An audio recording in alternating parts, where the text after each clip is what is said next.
Welcome, YouTube communities. G-Man here for another Nerdy Collective. And now that I got you, bang.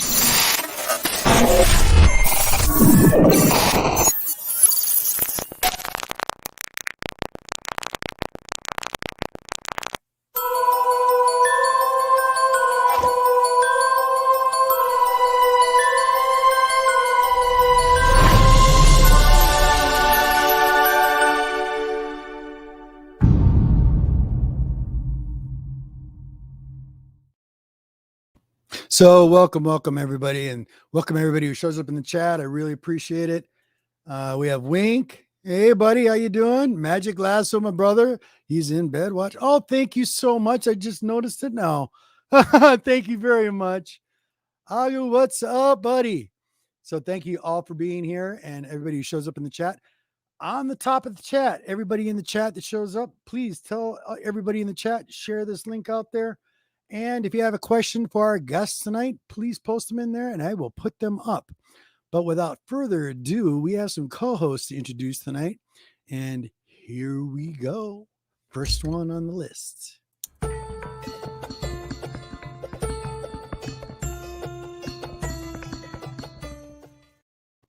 Smiley. Hi. How you doing, love? How are you? Not too bad. Awesome. Excited to join the show and actually be able to be a part of this. I'm excited about all the topic and happy birthday. You know, all much. Excited. I'm excited that you're here too. It's awesome. And I really want to say thank you very much for being a co-host tonight. And I think you're going to love our guest tonight. And I hope everybody else does as well. This is actually subscribed to his channel recently. I've become a fan. And just so the community knows, there might be some topics you won't totally agree with, but that's okay. That's why we're doing this. G-Man wants to get this off his chest for 2 years. We've been locked up for 2 years. We're all family. Yeah, we're all family. Whatever, right? I think you'll understand the jive of what I'm getting on to. And when I talk about thinking outside the box, I'm not thinking corporate. I'm thinking about you as a human being. You know where I'm coming from, Smiley. Pretty for simple. Once, it's not all just a whole bunch of hocus pocus. Yeah. Awesome. Okay. Let's get our other one here. Co-host. You ready? Bam and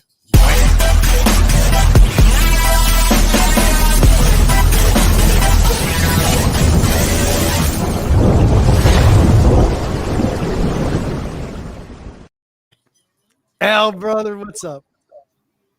Good morning to everyone. Thank you for inviting me this morning. It's been a while since I've co-hosted. Well, actually, it hasn't been. It's been about maybe a month, 2 months. About a month, yeah. Yeah, but anytime you invite me, G-Man, if I'm not working or if I'm not slaying dragons, I'm gonna be here, man. So,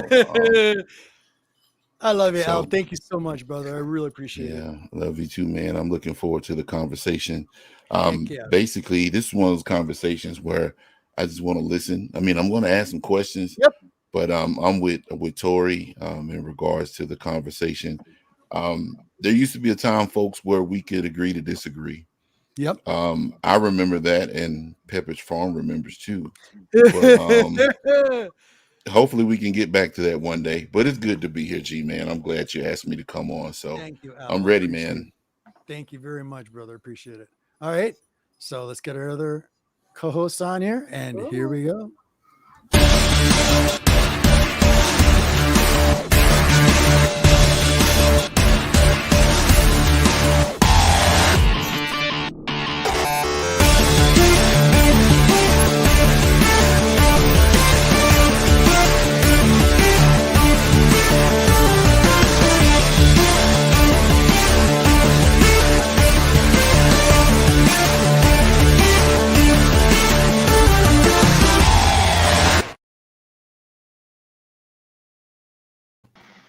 Ladies and gentlemen, what's happening?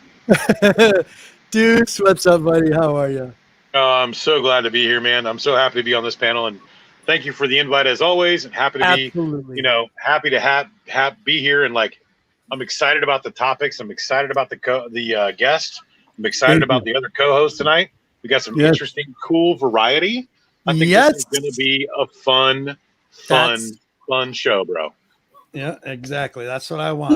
Exactly. And I want to say big thank you to everybody in the chat that's showing up here, trickling in a little bit.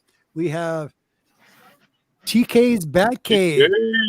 Yeah, Bat Cave. Is that right? Yeah. Yo, what is up? Thank you for being here. What's up, TK? Thanks for supporting. And Agu's in there too, yet. Agu, thank you. All right. So how's everybody? How's everybody's week been? Weird and crazy. Yeah. I'm 55 now, and I just watched Dune on my birthday. It was phenomenal. Happy birthday, man! Happy double nickel, my friend. You've got box office en route. It was a masterpiece. The thing was beautiful. All I can say to you is, it's like going from the book right to the screen. It was gorgeous, beautifully done. It's definitely worth watching, you guys. If you've never read the book, then watch the movie. That's how I got to say it. But there will be two. That's all I'm going to say. It's long, but it's well done. Question. So how does it stack up to the original? Okay, I'm going to be honest with you. All right. And there's a lot of debate here. Okay. The original was good for what it was. Now I have to say, let it out, man. Let it out. I like Jessica in the first one. That beautiful red bun and the whole. You got a crush. Okay. Other than that, a lot. See, the original had a lot of eye candy. It had a lot of special effects, like the burning of the hand and that kind of thing.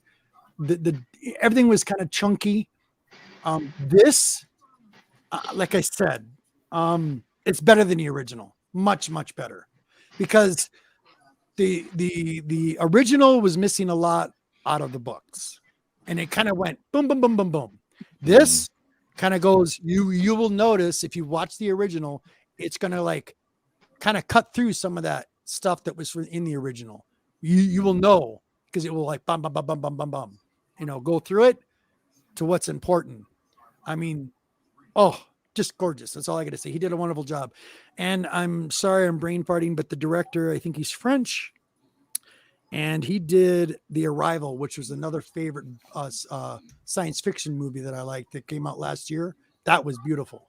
So definitely another good one. So Firehawk, thank you for being here. Smiley, thank you, sweetheart.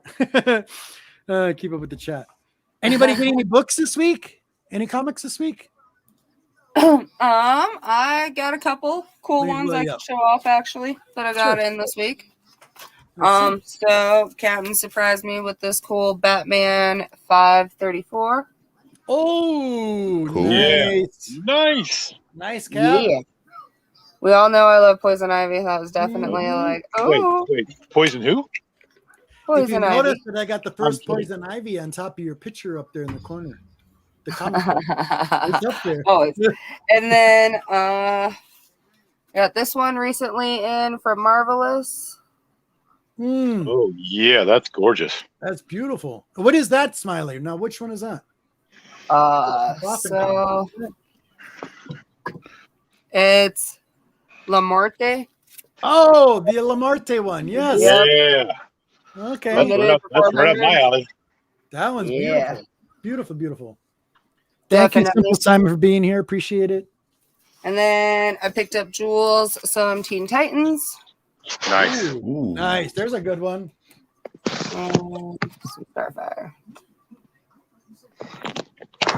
Boy, we're Christmas getting is a little bit of DC love. I like it, Smiley. Yeah. Boy, that's beautiful. Simple ones. Simple pickups this week. Deuce. Yo, yeah, I got a bunch of stuff. My good friend Amanda. My friend Amanda sent me a rack of books, man. A rack of books, and I'm going to show a bunch of these off here in just a second. Let me get them all We flipped around. always show comics in the very beginning, Firehawk. Always. Yeah, so Yeah, that's his theme. Now that I got you with the hook, I'm going to show you a book. Don't you know? That's gone. That went a long time my, ago. my friend Amanda shipped me a little birthday box for myself, and she shipped me a rack of books, man. So I was pretty pleased with these. Let me just tell you. Hold on one second here. You One did moment. get some beauties in, for sure. Yeah, this is a beautiful. I've seen these. You were showing me. All right, so I got to get that out of order. Okay, so first and foremost, she sent me the little Sacred Six, little Kirby Chrome #1. It's pretty pumped on that. And then she sent me Diane's Easy #1 from IDW. Wow. And then little Darkness #1 standalone saga. This is a Lodrek's Hand, I think. And then I got a gang of Scooby-Doo books. And I'm a Scooby-Doo guy. Like I love Scooby-Doo. Love Scooby-Doo. I've got 103 here. More DC goodness, right? 102, 101, 99, 98, 97. And again, these are all modern stuff. Again, this is all stuff. And I love Scooby-Doo. As long as Scrappy's not involved, we're cool. Because I can't freaking stand Scrappy. Here's one you'll like, G-Man. Oh, Marvel Classics, 50 cents, #3. And it's a beautiful copy, too. That was impressed by seeing it's that. really clean, man. It really is. Beautiful really copy. Love it. Really clean. I was pleasantly surprised. Yeah, Little Monsters Unleashed #1. Little Fin Fan Foom. Little Monster Men from this Yeah, Dark that's a Horse. good one. Dark Horse Maverick. That is super nice. Little Dark Moon Rising Batman Monster Men #1. Some Techno Freak. Nice. Nice. I love that cover. That's just crazy looking. And a cool Spider-Woman cover. I've never seen that cover, and I was like, wow, that's really cool looking. And then she got me a nice little run of Daredevil from another buddy of ours in the community. That would be from Alex Winkig Michael. He did an auction on Whatnot. This is part of the Mark Waid run that I didn't have. So, some cool covers. I like the Daredevil ones. Yeah, I like that one. Yeah, I love Daredevil's one of my all-time favorite characters. I was just going through my Daredevil box earlier tonight, too. That's a Swamp Thing. That's a Swamp Thing that I just randomly had in the bottom. That's not even part of what I picked up recently, but I love that cover too. She also gave you some pops too, didn't she? Oh yeah, she sent me all kinds of stuff, man. Awesome. I got all kinds of horror grails and other trait stuff that we did, and I'm always wheeling and dealing. You know the drill. I got one more random thing to show you that came in today. I was super excited about. So I got my Blacklight Alice in Wonderland sodas. Yeah, the sodas. Oh, that's cool. Yeah. Heck yeah. So I got Alice, and I picked up the Mad Hatter as well. Oh, sweet. While we're talking about Blacklight, actually. I was like, yeah, I couldn't not get those. Whoa. While we're talking about Blacklight, I happened to get that from Amanda on a trade of the Blacklight Hulk. That's awesome. I was pretty pumped about that. I'm really looking forward to the Galactus one that's coming out here pretty soon. Yeah, we'll have it here pretty quick. We pre-ordered those, and then again, this is another one I got from. Oh shit! Don't fall down. That old stack could go really bad. I got the Leatherface Bloody Chase. Waiting for it to Pretty catch Woman. up, buddy. There you go. Yeah, There you go. the Leatherface Pretty Woman Bloody Chase from Wow. Amanda too for my birthday. That was another little kind of trade thing we did. You know me and the horror stuff. I just can't help myself. Yeah, me too. Same way. Yeah. Cool. Okay, Al. Yes, Go I ahead. am ready. Ooh. Look at this. Oh, nice. Very nice. That I is like That that is cover. a cool cover, That's man. awesome. Shout out to Matt Odom, host of the Comic Call Roundtable or Comic Call Crew. Excuse me. He got Heck me yeah. these. I've actually started collecting the She-Hulk, Savage She-Hulk. Look out, Tori. Yep. I got 6, 7, and 8. And Very I also nice. got this. I'm showing my back issues first. Justice League, I think volume 3, number 59. Nice. I only have one more issue left, and I have that full run. What's up, Mr. Compton? I'm a fan of Marvel Team Up, so I got this for $1.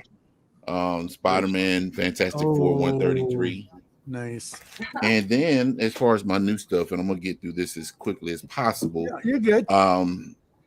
And one other thing too, My I mouth couldn't was find. blowing I got AOK from Stone Cold and from Sean, aka Puff. I got Nice. 3 Silver Age X-Men and the Superman and Shazam 49 with them flying towards Black Adam. Nice. I got that AOK. I was going to show it, but I think I've already put them up. So thank you to both Sean and to Stone Cold. Some of my new stuff. Big of course, shout if out you to know me. Stone Cold Steve Austin and Sean Staple and Matt. You're rocking, buddy. Right. So this is Shazam number 4. Of course, I'm a huge Captain Marvel fan. And before anybody else get on the Black Wagon bandwagon with all that, stuff coming out, I was there first. But Adventure Man number 5, I like this. Terry Dodson, Matt Fraction. They used to write on Uncanny X-Men. Yep. G-Man, I think you like this one, man. I actually picked this one up and didn't know what it was about, but it's called A Refrigerator Full of Heads. Yep. This came out this past Wednesday. I haven't read it, so I don't know what the deal is, but that whole refrigerator full of heads kind of Interesting. said, okay, I want to Nice see little what's in Halloween this going on refrigerator. there. I love it. Basket Full of Heads was first. That's a Joe Hill comics. Yes. Oh, okay, gotcha. Nubia and the Amazons number 1. Nice. This is a 6-part issue Have limited you read that series. yet, dude? I have you read not. that now? Okay. I have Good, not, you but know. I got the variant cover as well. Ooh, I which is like that gorgeous. cover. Those are both beautiful. Oh, That's gorgeous. That is super Yeah. fucking gorgeous. Yeah, I love that one. Sorry, excuse my French. You're all The good. Trial yes. of Magneto number 3. Yep. Yes. And G-Man, read this it? is what I You was read it, telling you Al? about. I have not read it. And this is the Oh, one I was Al, telling it's you good. about. I love this cover, man. I would actually marry her looking like Oh, yes. Oh, yeah. Beautiful. I picked that up too. I have You know, 5 me and copies of Mystique- that, Al. The only one I do not have is the virgin copy of it. this. I want the virgin I've got- copy. I've got Mystique all day, all over the place. Oh, it is such a beautiful picture. Oh, I It's love and this. that's I Art Germ, absolutely think, love isn't it? this. I think, say what now, G-Man? I think Art Germ did that, didn't he? Art Stanley Yes. Lau Germ did this. Yep. That dude is a dope artist. Oh, Smurf yes, said it never looked hotter. His artist. Scarlet Witch was beautiful too this last Oh, month. too. yeah. I seen that You one. can't go wrong with Art Germ. Excellent series, folks. Yes. If you're not reading Yep, it, I don't yep. know what's going on. Yeah, Night it's House an on the awesome Lake, book. number 5. I have the And feeling anybody this is, doesn't know, it's a post-apocalyptic book. oh yeah, It's it excellent. is great. Excellent. It is Excellent. great. I have the feeling this is probably going to be picked up for either a TV I think so series, a too, Al. I'm miniseries, sure. or something. I'm It is sure. that good, like seriously. Haven't read this one yet. Frontiersman number 1.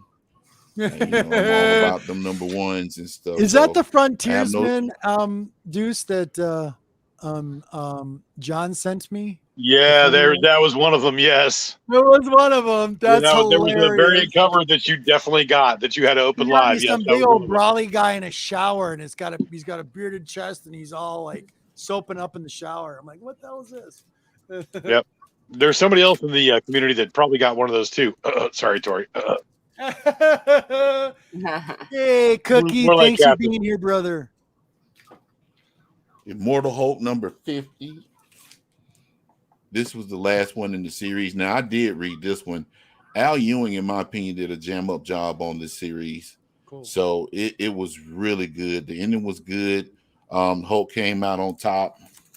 Simon's here. And Cookie's here. Yeah. crossover number 8. Some Donny Cates goodness. So I got some more stuff, but it's too much to show. So I'm going to end it right there. So I went through a rack of books myself, so I get it. I understand. All right, so I'm just going to show some stuff that I showed up, and this is for all the newbies out there. I gotta show some books for new comic book collectors that are looking for old time books that they want to read and maybe collect later on. So these are some post 50s, 60s, but they're reprints. And because of the Halloween theme, I'm going to stay in there. And I picked up a lot of these, and these were all like $2-3 a piece. But there's some of my favorites. This one is from 2012. It's Absolutely. From 1950, Tales from the Crypt. Great read, you guys. Awesome read. Here's some other ones that have a mixture of Haunted of Fear, Tales from the Crypt. This is number 2. And that was from 1953. This was printed in 1991. But this is a reprint of the 1953 books. If you want to read these are awesome pickups. You can find these on a regular basis, usually pretty reasonable. Tales from the Crypt presents the Vault of Horror. This is in 1951. This is some pre-code horror stuff. So hopefully you guys check some of this stuff out. And I've had some requests that people wanted to see some of what they could read from the old time. Yep. Here's another pre-code, 1954. This is printed in 1992. This is a reprint, but it's got both of them in there. Definitely pre-code, because he is about to go to work for a good grief. And then we got another Tales from the Crypt, pre-code, 1951. Yeah. And then Tales of Horror, Tales from the Crypt. These are both combinations from both. That was like 1953 when that came out. G-Man loves his old stuff, and you're really missing out on a lot of the good. I mean, yeah, there's a lot of reading in here, but the art was phenomenal on some of these. Oh, really for sure. Stories. I mean, you got some H.P. Lovecraft love in some of these stories. Some of these stories are taken out of the other one. Another one. This one, 1951, Vault of Fear. And some classic, amazing artists, too. Yeah. Oh, yeah. Phantom Stranger, 1974. Wow. That's classic. Yeah, for sure. 1974 again. This was Gary Tallent's. Here we go.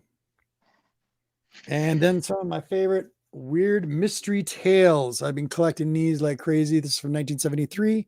This is actually Rubik and Jack Kirby. Nice. Another DC love, 1973. Ghosts. Love these. Yeah, those are great. There we go. A little happy Halloween, you guys. And let's get this put down on the bottom. Bingo. All right. So, all right. Thanks. One more quick thing, just before we get. Absolutely. Again, I got a little custom piece done for my friend Amanda too. I'm a huge Dia de los Muertos. Yes. I love all the artwork. I love the sugar skulls. I've got all kinds of crazy stuff. She did like an art print. Ooh, yeah. She colored this completely herself and then like framed it, and it's just absolutely gorgeous. Yeah, that's nice. And I was like, that's going on my wall, no question about it. That is absolutely beautiful, and I love it. So, thank you, Amanda. Mad love. Again, she's like my kid sister. You know, it's just so cool, man. I love this piece. Awesome. All right, guys, on with our guest for tonight. Are you excited? I am. You ready? I'm excited. I'm excited because I know hopefully everybody else that shows us on the rewind, everybody on the chat tonight. Here we go. And cheers to a newcomer. Boom. Right. I'm looking forward to this gentleman for a long time.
Good morning, good afternoon, good evening, wherever you are in the world. I'm Chris Large. Welcome along to the Comic Book G-Spot. Thanks very much for being here. Awesome. Nicely How done. you doing, brother? Wonderful. And before we get started, I have to say happy birthday to you, G-Man. It's an honor and a pleasure to be here. Thank you so much for having me, everybody.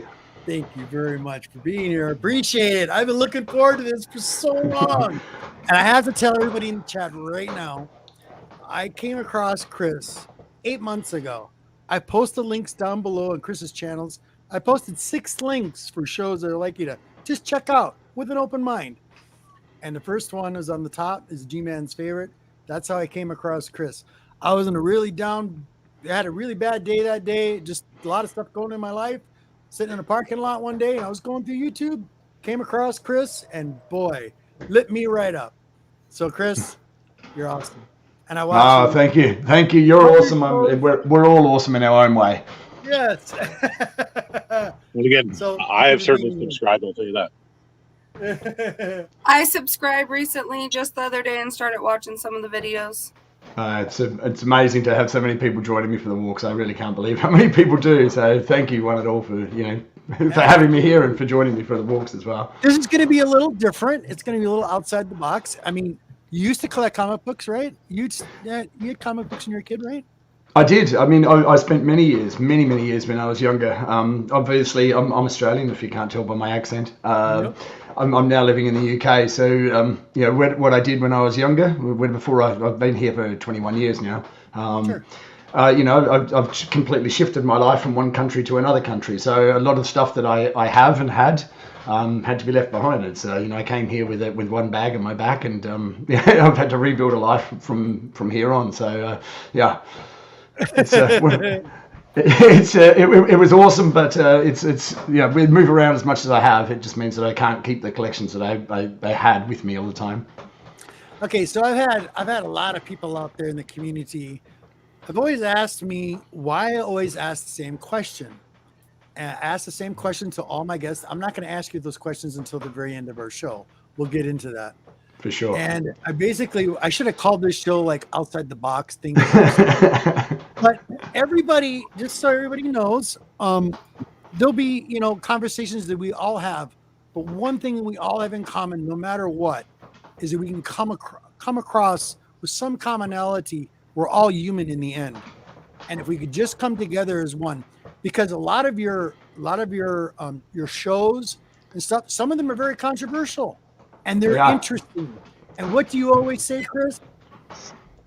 Well, you don't have to believe a word I say, but it's the whole point of it. What I do is trying to start conversations, and the conversation is where we're lacking now because we're being told that people can't talk. And when you cut off somebody's ability to speak and their ability to give their side of the discussion, then it doesn't move us forward. It takes us backwards, and that's not what we need right now. We need to come together and recognize that we're all different, and we all share. We forget that all the things that we have in common, we're focused on all the things that we don't agree with, and that's the problem that we have. Yes. Well, yes. And again, I will say, sorry if I can interject. Go ahead. If I could interject for a hot second. Censorship is never, you rock it, buddy. Go ahead. Censorship is never good. Again, everybody has opinions. Absolutely. Everybody understands what they think and what they believe, right? But censorship is never good. So because when you get free, independent thought out there in the world, you open up ideas, and ideas change the world. Whereas censorship shuts all that down. Yes. And that's where we are coming into a serious problem in this day and age, because it's literally, it's cancel culture and like literally shutting down all free independent thought, because God forbid you think anything different. Absolutely. Right. And that's, to me, is one of the biggest problems that I see consistently. Almost everybody I talk to at random in random places about different things, and it's weird how it comes up sometimes. But these things all come up, and censorship is one of the number one things, and big media is also, not helping at all. At all. It's taking us completely backwards. Completely backwards. There was a point in time where you were fighting so hard to keep an open mind and be free-minded about some of the things that are going on, And now that they're going on, they're telling you to shut your mouth about normal ways of society, and it's not okay. No. And again, like this country in particular was founded. Okay, well, let's be honest. It was founded by white, rich, Anglo-Saxon, male Protestant people, right? So, and nobody else in this country had those rights but those people, and that's who founded this country. Let's be honest, right? Yep. But as things have evolved and as things have gone on, this country has become more open and more free. But then now we're trying to go backwards. I'm like, wait a second, hold on, back up. Like if you don't learn your mistakes from your history, and that's where the cancel culture comes in to be a problem for me.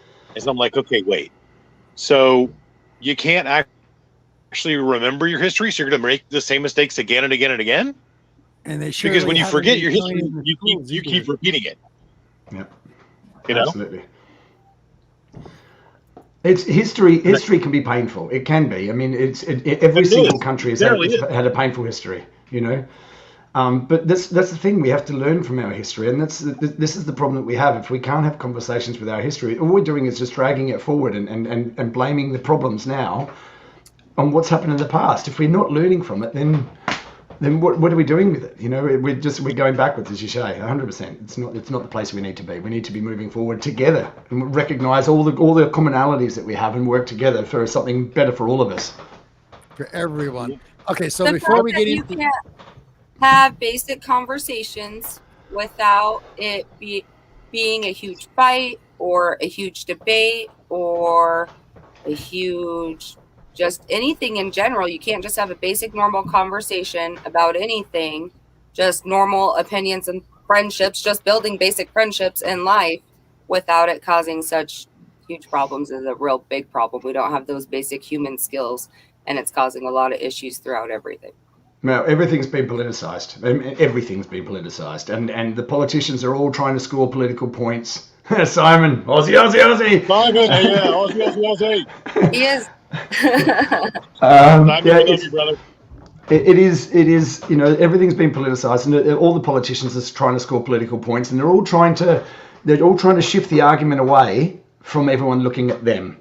You know, this is the thing. It's look over here, look over here, look over here. Don't look at me from what I've done. You know, we've got issues with banking and finance and politics and everything across the board. We have issues, but they're trying to distract us with other things, and it's just it's wrong, and it's we need to recognize as the people. We need to recognize what we have in common and see the common enemy, if there is, you know, if we can see it as a common enemy, see the common enemy as the people that are trying to shut us down and trying to shut down our conversation and our questioning. And that's the whole point of my channel is I question everything. I don't believe everything just because somebody's told me that's the truth. I want to question everything. There's nothing's off the table for me. I'll question everything. Chris, and that's what I love about you, and that's what I've always said, and all my friends and everybody here on the panel know I always said that. Question everything, no matter what, and do your research. Absolutely. Yes, all of the above. Period. I agree.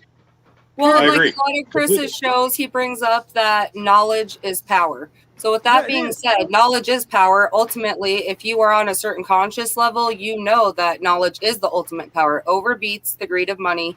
It overbeats a lot of the other things out there. So you should never, ever, ever want to quit researching and learning for yourself, because then you are just shutting yourself down to evolving yourself as a human being. Absolutely. Well, and there's a couple of points that you brought up right there. Okay, so first I'll say money, right? Money is the first and foremost point, right? So if you want to find the bad guy in any scenario, I don't care if it's a Hollywood movie. I don't care if it's a Hollywood movie. I don't care if it's a freaking in politics. I don't care if it's the drug cartels. I don't care if whatever it is. You want to find the bad guy? Follow the money.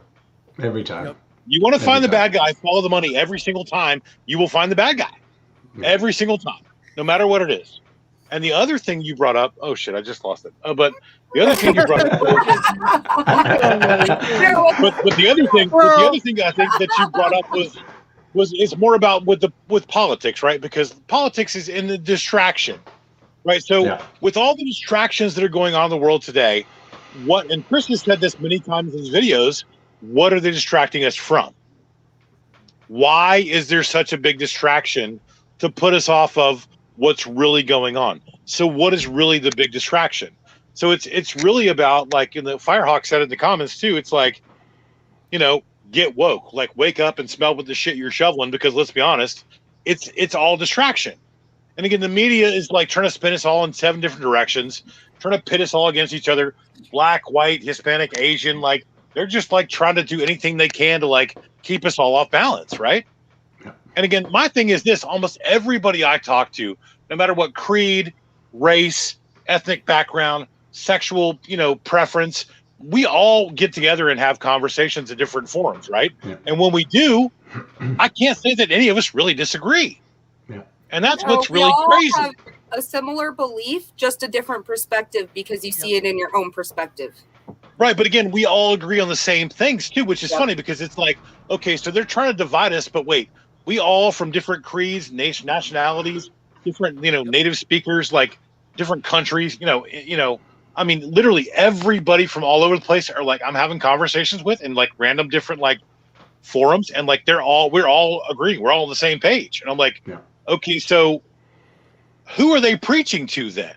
You know what I'm saying? Like who are they trying to spin this shit to? Okay, the program. Every time I come in contact with an intelligent person, no matter where they're from, what they look like, I don't give a shit. It works.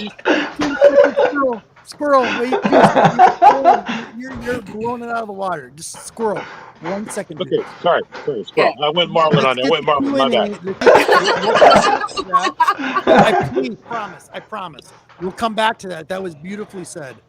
But this is a Q&A right now on Chris. Q&A on Chris. Let's find out who Chris is, because I want the community to know who Chris is. My bad. No. You got it all right there, Juice. 100%. You were right on the button. What'd you say, Deuce? I said my bad. You said my bad. No, everything you were saying was right on the button. Absolutely, 100% agree with you, Juice. Yes, it was. You're right on the nose. We'll get there, Juice. Okay, real quick, my co-hosts, questions for who Chris Large is, please. And anybody in the chat that wants to ask Chris a question, please put it in the chat. Okay, I'll go with one of my first questions for Chris. Okay, 1 second. Go ahead. Okay, so mine was, what ignited your passion to help spread your truth to everyone? Oh, great question. Well, at the beginning of all what we're currently living through, I don't want to say the word because that tends to attract the wrong kind of attention. Parasite. Yeah, parasite. At the beginning of all this, I was doing videos on Facebook Live and sharing with my friends what I thought was happening. It wasn't popular. From the very beginning, I was questioning, as I say, I questioning everything. And all I got from all my friends was just pushback. There was no one even bothering to question it. It was just follow the line. So I thought, well, I want to share this message. I want to talk. I want to be able to speak without constantly being battered down. And all I was getting was battering. So I thought, well, you know what? I'm going to put my message out into the wider world and see who agrees and see who disagrees. Because if we can't start conversations, as I said before, my friends weren't willing to have a conversation with me. So I thought, put it out to the wider audience, see what the world thinks. And that's what it was. It was cathartic for me to sort of get out into these beautiful places in nature where I try and record my videos near my home and put my thoughts out there. So it was sort of getting it out of me. So, realistically, when I was out there and I started this whole thing, I mean, no one was joining me. I was walking along and talking to myself, essentially. But that talking to yourself, it actually helps you to sort of organize things in your own head. And, and it helps to get that out of you. So you're not carrying that burden of weight of that thing that is bugging you to talk about. So that was how it all started, is because it was just sort of trying to sort of get that message out and trying to get that off my chest and being cathartic about, and it was out, and it lifted the load off me. It really did. It really took the weight off me. I love his energy. I understand that completely. I actually, G-Man and everybody else will tell you, I am super passionate about everything going on. I have been super passionate about it for a long time, and not just little bits and pieces, the entire rabbit holes of everything Of course. as a whole. So from the very beginning, it was, no, I'm sorry, you guys can go around, but I'm not going to cover my face. And now, like, everybody at first was like, girl, you are being crazy. Like, no, no, no. Well, luckily, the state I live in has been pretty good about everything for the most part, you know, but it's still definitely, like, a lot of people thought I was crazy for believing certain things and being on it. And now they're like, whoa, okay, maybe you're right. I mean, down to my own family. So I Yeah. understand rejection and just feeling like you have this truth and you want to just share it, but having no one to share it with. And Yeah. that is really, really hard. It's frustrating, and what I've found, and like if you look at the comments, I try and respond to every comment on every video that I do. It's hard because I work ridiculous hours, but I try and respond to the comments because that's the key to it. You know, people want to have conversations, they want to be able to talk, and they want to be able to interact, and that's the first thing. I've always promised that I would try and share, respond to every comment, and that's, you see the comment section. It's amazing. The beautiful people that are they're responding and from all over the world. I mean, it is amazing. I'm blown away constantly by the love that I get from all around the world. It's incredible. So I think it's probably the best thing I've ever done. It is. Al, any questions?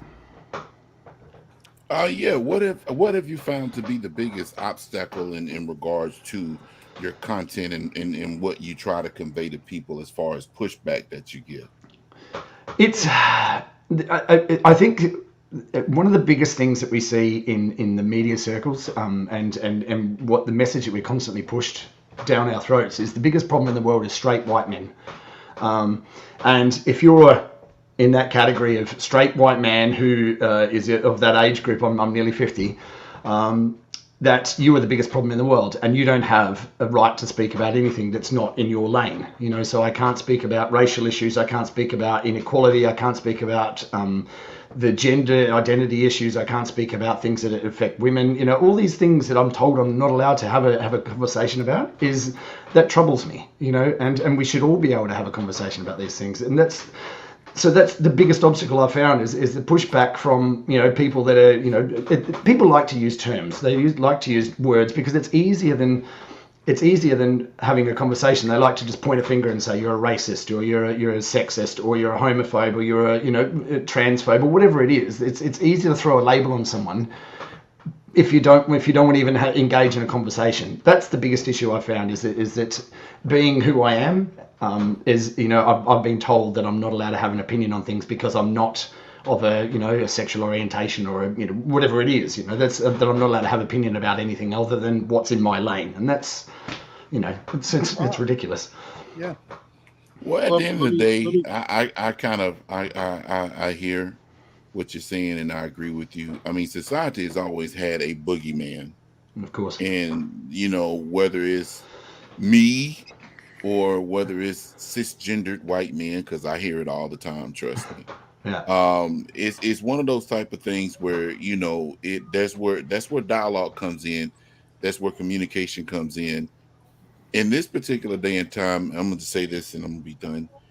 We lack communication, and we lack the ability to understand each other. Absolutely. One of the biggest issues that I've seen, and I've talked to G-Man about this before. I want to be abducted by aliens, and I mean that with the utmost sincerity, because there's times where I feel like things could be better, across the board. But it seems like the more time goes by, the more things just deteriorate. And, I'm tired of the media. I'm tired of just the cancel culture. I'm tired of people not wanting to actually sit at the table and talk. There used to be a time where people would talk, even family members, like, Tori mentioned, in regards to her situation.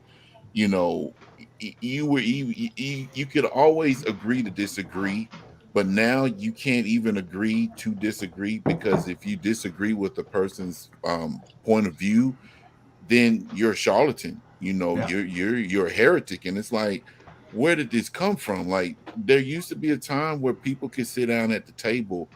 And since we're on this platform, I'm just gonna say it. I hate politics so much now. I hate it. I hate it with a passion. I hate the fact that politics are being used to divide. And let me just say this: I have no political affiliation with nobody. They've always been Because there to divide. It's just more prominent now. It's a lot more prominent now. I feel like I'm a free thinker. I feel like I have the ability to discern truth from fiction, common sense. And what you mentioned in one of your videos about research, we live in a time where it's cookie cutter, it's easily obtained. You could go to Facebook, and I hate Facebook. I don't use Facebook. I use Messenger, but I hate it. I hate it. When I say hate is a strong word. I hate Facebook. I agree. Well, you know where Facebook came from, right? Yeah. Lord Commando. Yeah. A lot of people don't know where Facebook came from. That's the biggest problem that we have in our society. People don't know what Facebook is and where it came from. And the problem is, Chris, is that people don't research. People are more easily, and this is across the board, regardless of who I'm speaking to. People are more easy to go to an Instagram post or Twitter post or Facebook post and read something and believe that it's the gospel truth when it's actually not. Yeah. I'm gonna say this to G-Man, and I'm gonna be done. I am appreciative of the fact that I read comic books, and the reason why this correlates is because I could read a comic book back in the day. I've been reading for a long time. I could read a comic book, sit down, think about that comic book, and then I could formulate an opinion based on what I read. I take that same principle and I use that. I question if somebody said ketchup is blue, I'm looking it up. No, ketchup is made out of tomatoes. Tomatoes are red. Now, there may be blue tomatoes that you can make blue tomatoes out and be ketchup, and it may be nasty. But I'm going to research and I'm going to see what this exactly for how people are afraid to speak because they feel like if they speak and they have an opposing opinion about something, they're going to get canceled. The throat's going to get cut and they're going to get thrown in the ditch. And that's not right. I don't like that. I don't like that at all. It's not just that. Some I completely people agree. speak out because they're scared of the friendships and things that they could potentially lose because people don't know how to accept differences anymore. They don't know how to equally look at somebody and say, hey, I accept you for you as 100% as you, and that's okay. Yeah. All different views. I'm gonna piggyback on that, Dusty, just for a hot second, right? So language is all about interpretation, right? And this was brought up in several different videos and conversations I've had too. So, and let's just break it down to this too, because it's like the old adage that's been said forever. Assholes, opinions are like assholes. Everybody has one. Unless it's yours, you think it stinks, right? So again, we're talking brass tacks, basic shit, right? Like based on no facts. Based on just what you think, based on your social, economic / media driven, blah, blah, blah. Right. When you assume you make an ass out of you and me, just saying. Right. But again, what I'm saying is language and interpretation of language and communication are the biggest problems we have in this day and age, because let's be honest, as far as mainstream media goes, how much honest stuff is actually coming out? This reminds me of like like if you guys ever seen the movie Training Day, right? Training Day is a perfect example when Denzel sits down in the cafe and meets Ethan Hawke for the first time, right? And he goes, okay, and Ethan Hawke's like the new rookie cop, like, okay, I want to know this, I want to do this, I want to do that, and Denzel's like, look, man, can I sit here and read my paper? And Denzel at one point goes, and I'm paraphrasing here, but he goes, do you know why I'm reading this paper? He goes, because 10% of the shit's true and the rest of it's bullshit. Can I sit here and figure out my bullshit and have my coffee? Literally. Yeah. I mean, and he's reading the newspaper as he says this shit. So again, let's be honest, like we're also talking about a parable in Hollywood where that's actually speaking the truth too, because media, we all know, is about manipulation, right? Yeah. Yep. And it's all about it's communicating what they want to communicate to the masses. If you see it on TV, if you see it on the internet, it's got to be true.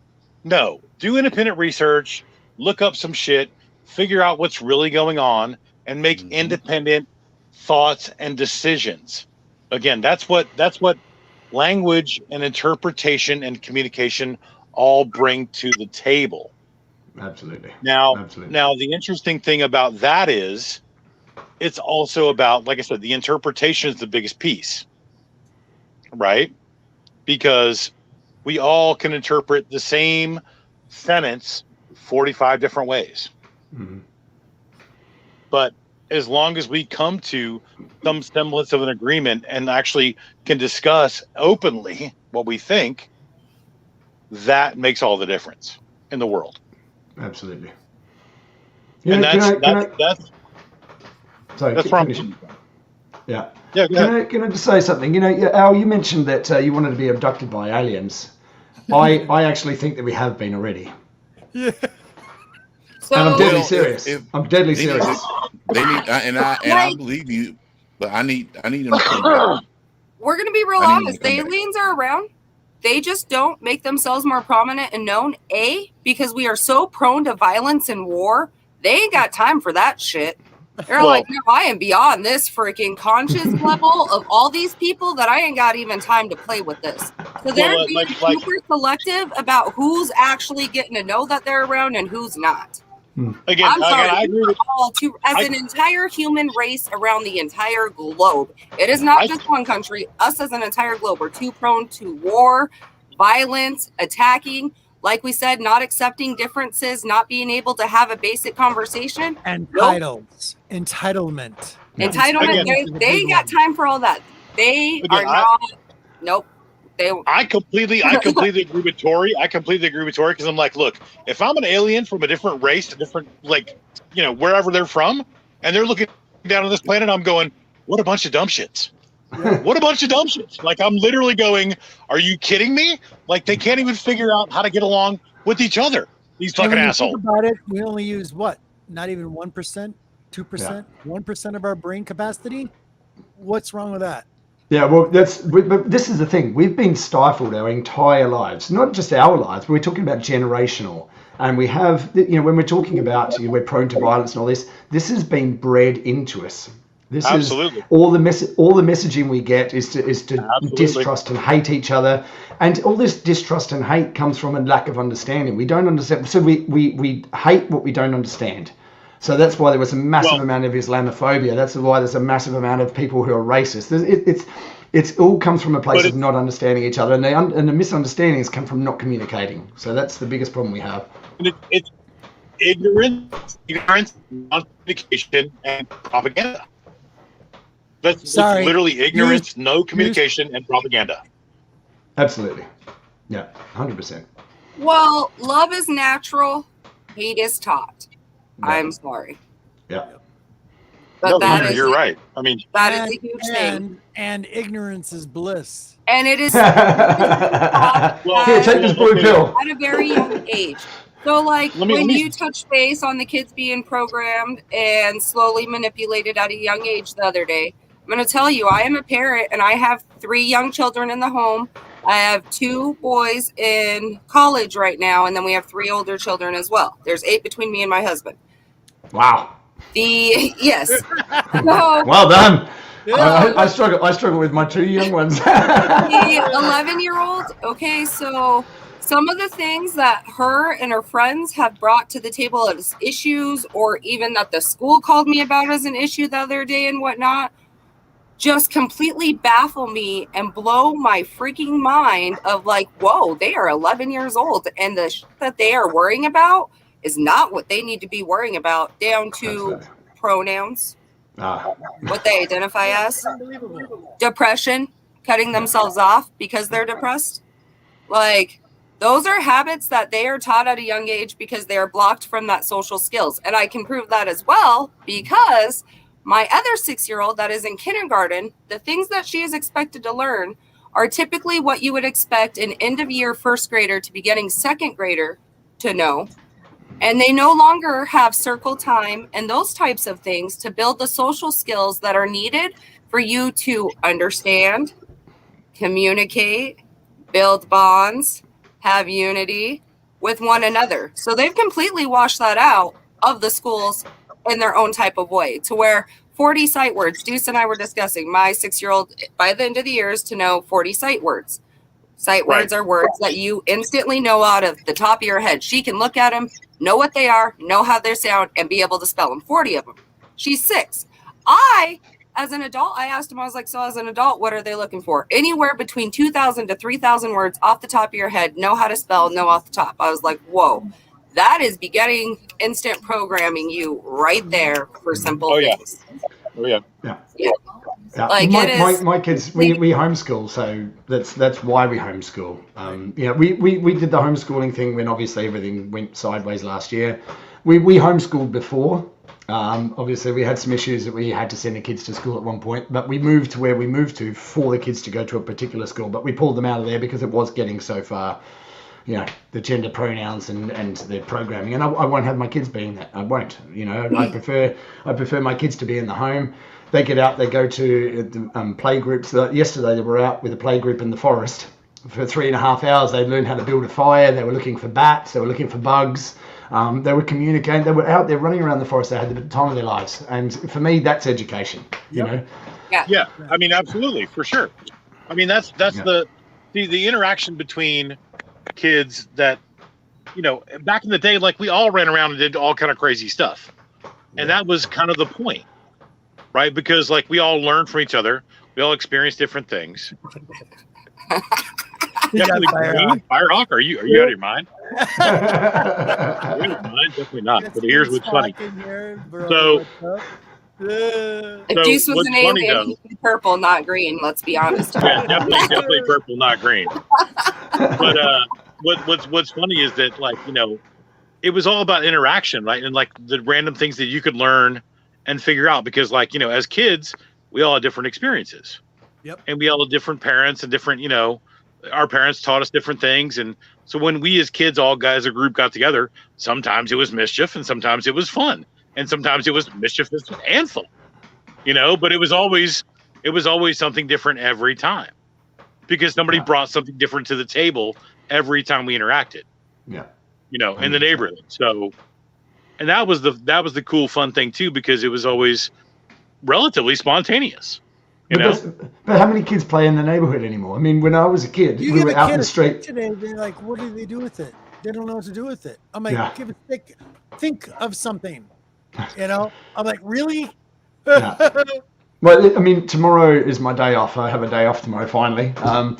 But tomorrow, my youngest one, she's 9. We're building a longbow and arrows. So we're going to do some target practice in the backyard, but we're building the longbow together so that she can, we can do target practice. That, for me, that's homeschooling. It's, we grow vegetables. When we're going to build a wind turbine as part of the home education, I bought a book about electronics so I can learn how to do it. We're going to build a wind turbine with the kids. And it's all these kind of things I want the kids to be involved in, because that's real. This whole skills in life that they'll always use, because half of it before, when you sent your kids to public school, it was for the social part that you were sending them for. So they had that socialization and all of that to build those skills. But when they are cutting off that, there's really no point in sending them anymore.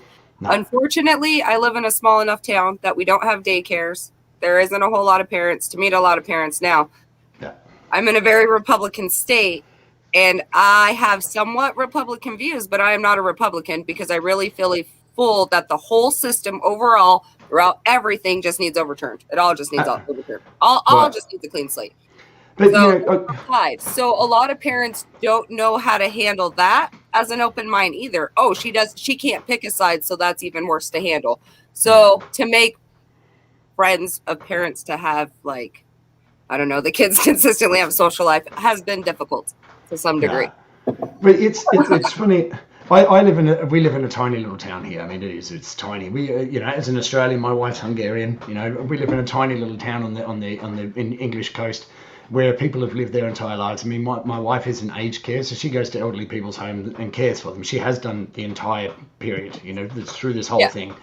But she goes to people's homes that have never left the village that they were born in. Like the village, and these are villages of not even 1,000 people. They've never left their village, And they get the newspaper and they watch the BBC and they believe everything that comes out of it. Everything. And there's nothing you can say. There's nothing you can do. You could present other information. They're not interested. They're just like, well, the BBC has always been my go-to, and that's what it is. And the BBC is the biggest propaganda of the entire world. Have you ever seen V for Vendetta? Have you ever read V for Vendetta? I'm just saying. We've talked about it. It's that like the Matrix, and the Matrix. I mean, that's why the G-Man put that intro together. The Matrix is not a movie; it is a documentary. I've said that many times. I mean, the Matrix is my life. I mean, look at it's my life. I live by it. Just so you know, Chris. My honey, she bought me the entire set of the Matrix. We didn't have it for my birthday. What? I binged it the other day. All of them. Yeah, amazing. So I have to actually go back and rewatch them all because when they came out, I was young enough that I don't remember 90% of it. Let's be honest here. So the entire series. Go pick up. Sorry. Go pick up V for Vendetta. Go pick up V for Vendetta. It's literally Margaret Thatcher's Britain. Yep. It's Alan Moore's version of Margaret Thatcher's Britain. What's going on? Like, it's from back in like 1980 something, like 82, I think it was. Big Brother, 1984. I mean, it's the same. It's the same guys who did the Matrix. The UK is the most. The UK is the most filmed closed circuit country in the entire world. Okay. Yeah, London is it's crazy. Yeah, London especially. But again, right. But I mean, it's outrageous. I'm like, it's just absolutely wild. Yes, G-Man. Gentlemen, ladies, more questions for Chris? Yes. Please. So my next one was, have you always been what they would consider a quote unquote conspiracy theorist to some degree? And what event led you to start feeling that you needed to research further? Oh, great question. Go ahead, Chris. You can do this. Okay. So I will say from a very, very, very, very early age, I called bullshit on school. I think when I was first at school, it bored me.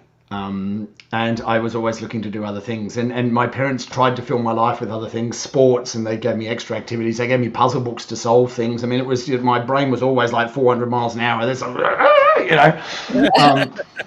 So my grandma got me into looking at Egypt when I was maybe 7 or 8.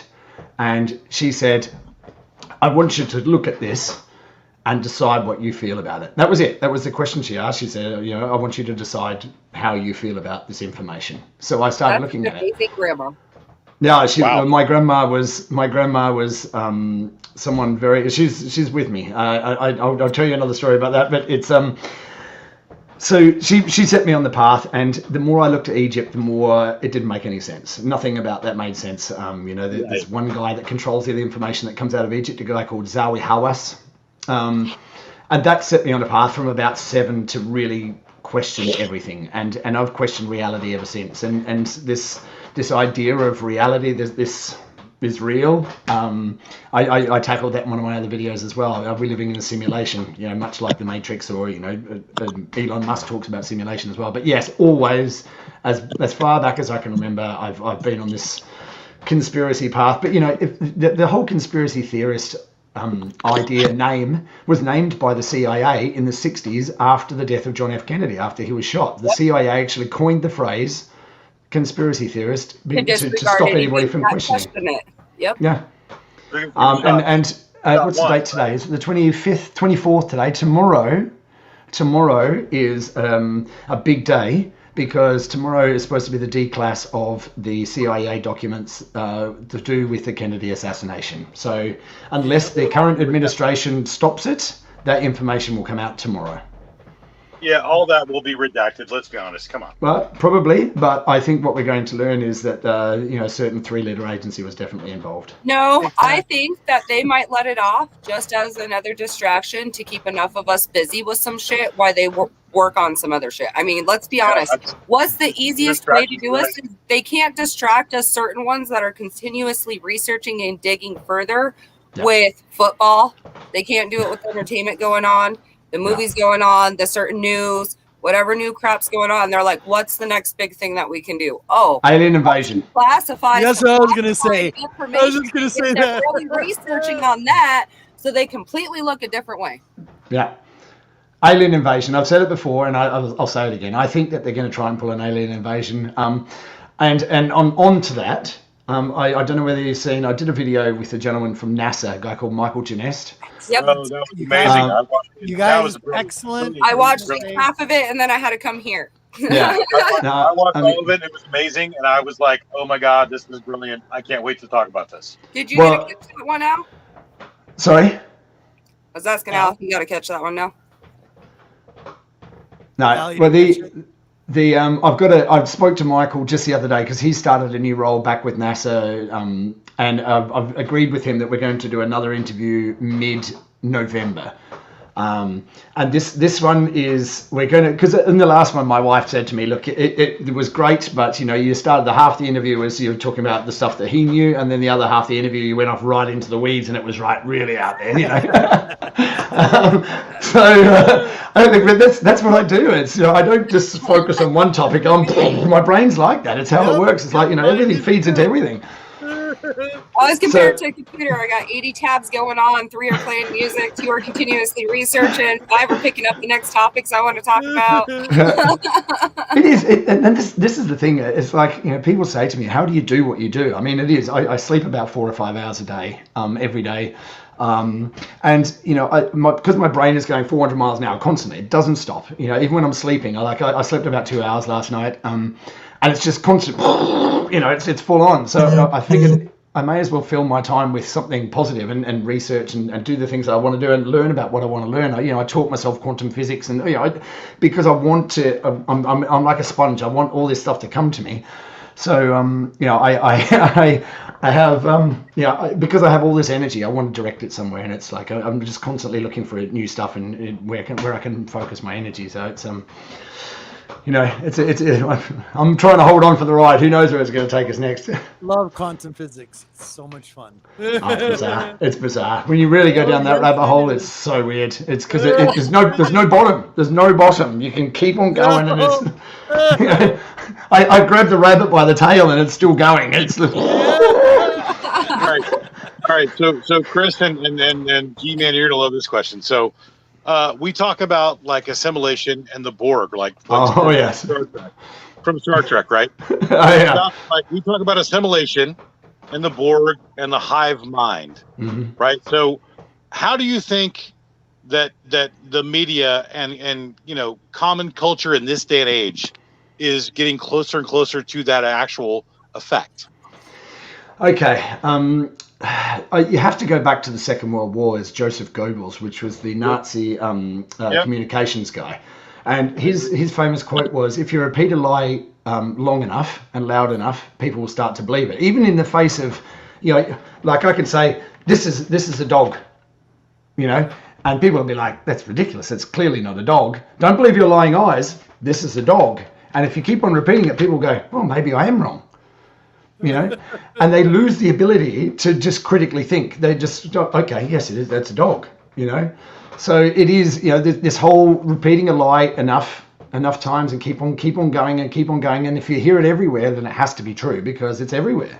They wouldn't lie. They wouldn't lie on the kind of scale that they're lying on. And I say, no, you're wrong. They are lying on that kind of scale for a reason. There's something very, very big happening right now, and most people are completely missing it. Completely, utterly missing it. So the Mandela effect on steroids.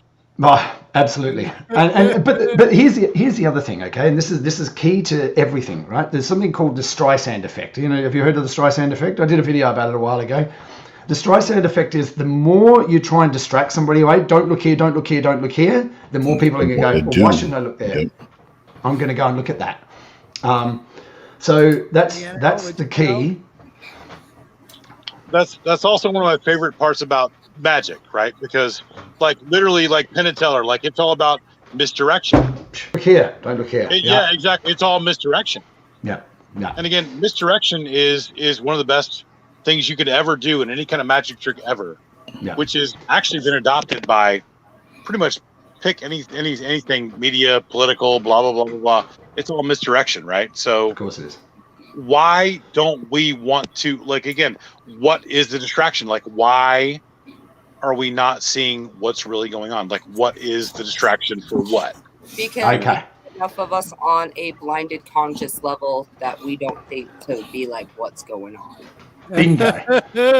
Bingo. Me and you discussed this last night, Deuce. There is we talk about it all the time. Yeah, there's common sense smarts, there's book smarts, there's street smarts, and then there's a whole new book of smarts that is like all the smarts mixed together. That is a whole new conscious level of smarts that people have obtained, and certain ones haven't, and that's the biggest issue. Digital soldiers. Right. Yep. Well, and it's also about social justice warriors too, and like there's the political aspect and the whole there's a whole different there's many layers of an onion of the BS that's going on tonight. I did an interview tonight on a movie, and here's the thing: I watched Dune, right? And there was certain things in the movie that I noticed that should have been there that they just kind of slipped by, and they didn't even. It was like, for example, Baron in the movie. He wasn't like hardcore right off the top like he was from the original or in the book. They kind of milked it a little bit. You don't know who that character really is.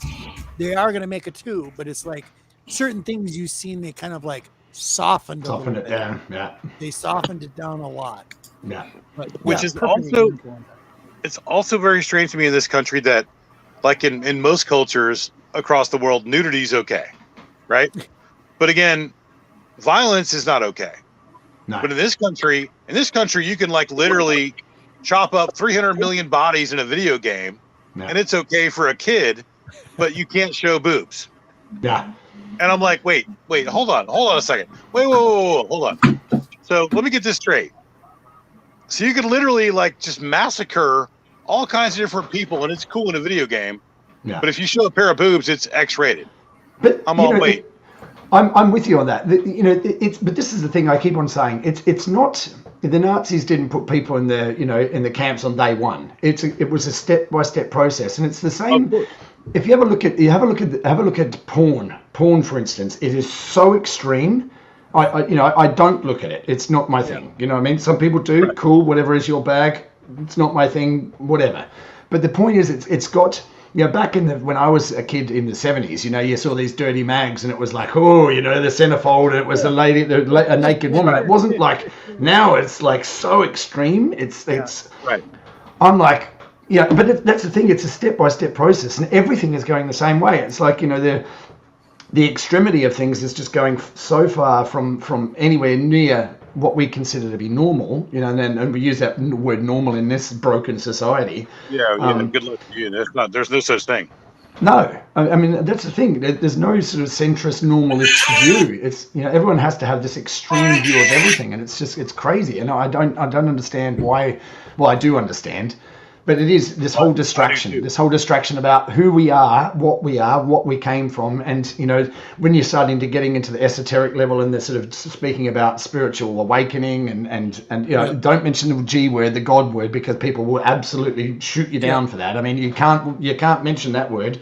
So you have to use other words like universal consciousness or, because words are the problem. And we make up the words. People have made up the words, and then we shoot each other for making up those words or using those words because they've all been twisted and distorted out of context. And that's the biggest issue we have. Is I did the video that the G-Man was referring to, which was the Great Awakening, which was about words and the power of words. Yep. And who made those words? And interestingly, I'll be doing a video sometime in the near future with a guy called Steve. And we're talking about the straw man and this whole straw man idea of who you are, how that started. Yep. And that is all about the magic, the word magic that they've injected into our society to control us. We are all slaves to a financial system that they created based on Nothing. It's all based on a word that we made up.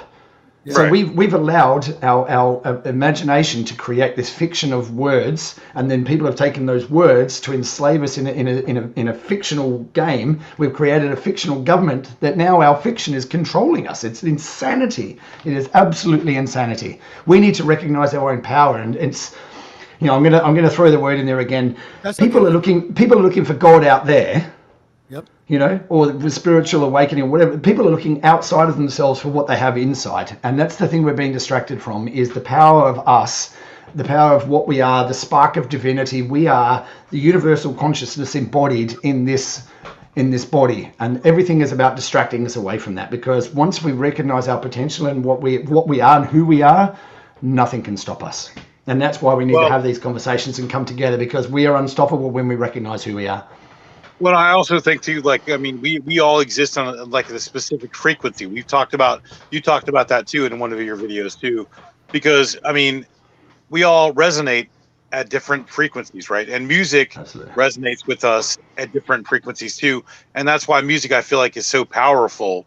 Absolutely. And like art and like all these things that are creative in our lives are so inspirational and actually separate us from so many other different things in the world, because we're expressing what we think and what we feel by what we put out into the universe by creating something. Absolutely.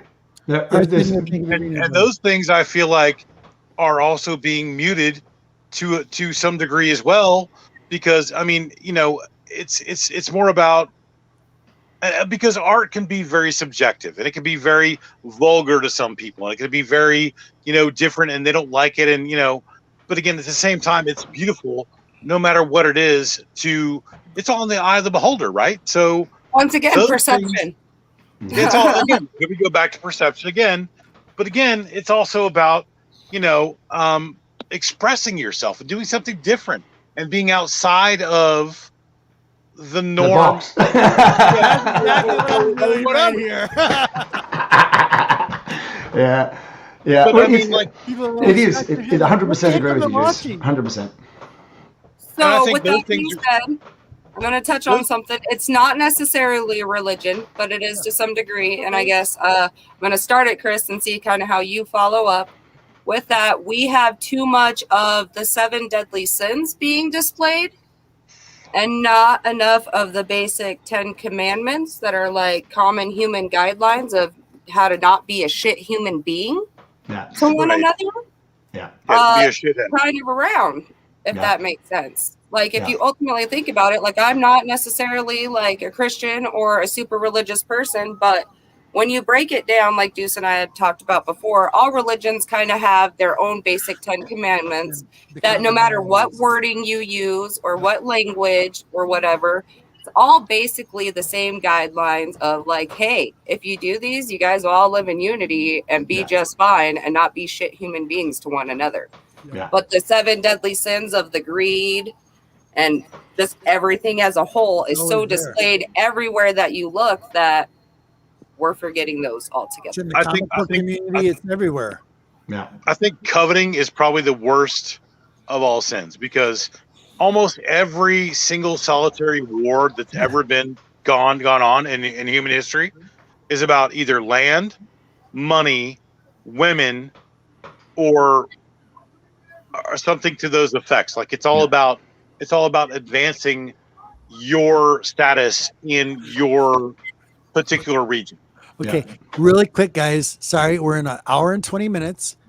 More questions for Chris, please. It's a Q&A. Well, can I throw one piece in there, because you're talking about vibration, and I did a video about this, and I keep on linking back to it. Cymatics. Cymatics is when they have a plate that vibrates, and you put sand on the plate, and depending on the frequency that it vibrates at, you can see two-dimensional patterns form. Yeah. And imagine that in 3-dimensional space, where you have geometric patterns are formed based on sound and vibration and frequency and energy. Tesla. Sure. So if you consider that sound Sound is the creative force, and what you're saying, the words that you're speaking, are a creative energy, and what you're putting out into the world is sound and your creative energy. So what you're putting out is creation. You are creating every single moment of your life, and then you have to decide what you're creating. So do you want to put out something good, or do you want to put out something nasty that only benefits you? It's up to you. You get to decide. The problem is choice, as it always has been. The freedom of choice is up to all of us. And what we create comes from us. It's we're always looking outside of us for creation, but it's actually us. We're You want to be the light or the dark in the world? Basically, Chris, what it that's boils exactly down what to. you're saying there. This is like when I die, this is my legacy. This is my diary. This is what I want to share with my grandkids. Yeah. I want them to go back and see this and say, this is what my grandpa did. Look what my grandpa was trying to do. This is example right here. Yeah. Right here. Yeah. My final question for Chris is, do you feel that they keep marijuana and hemp completely illegal around the whole world as a whole to stop everybody from eventually attaining a certain conscious level and a certain way of life? Oh, golly. Okay.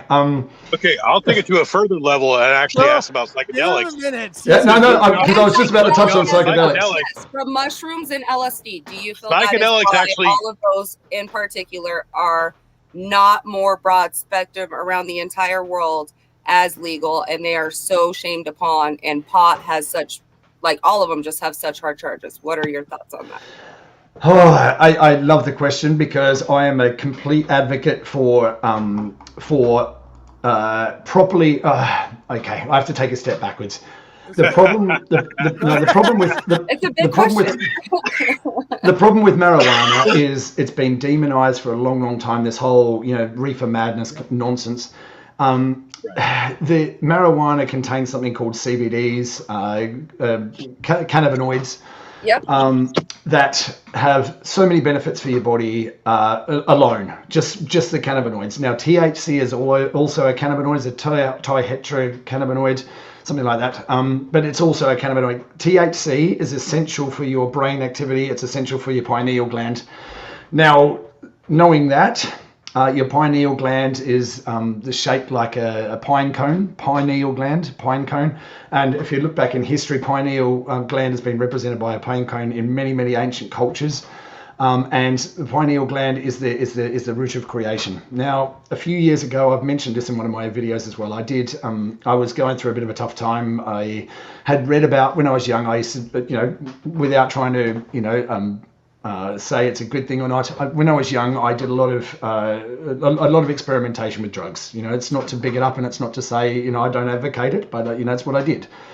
And I heard about ayahuasca when I was 19, I think, and I had this fascination with it because at that time I was doing all this kind of crazy stuff, and it was like the big high. I wanted to do it because that was the ultimate high, not realizing what it was.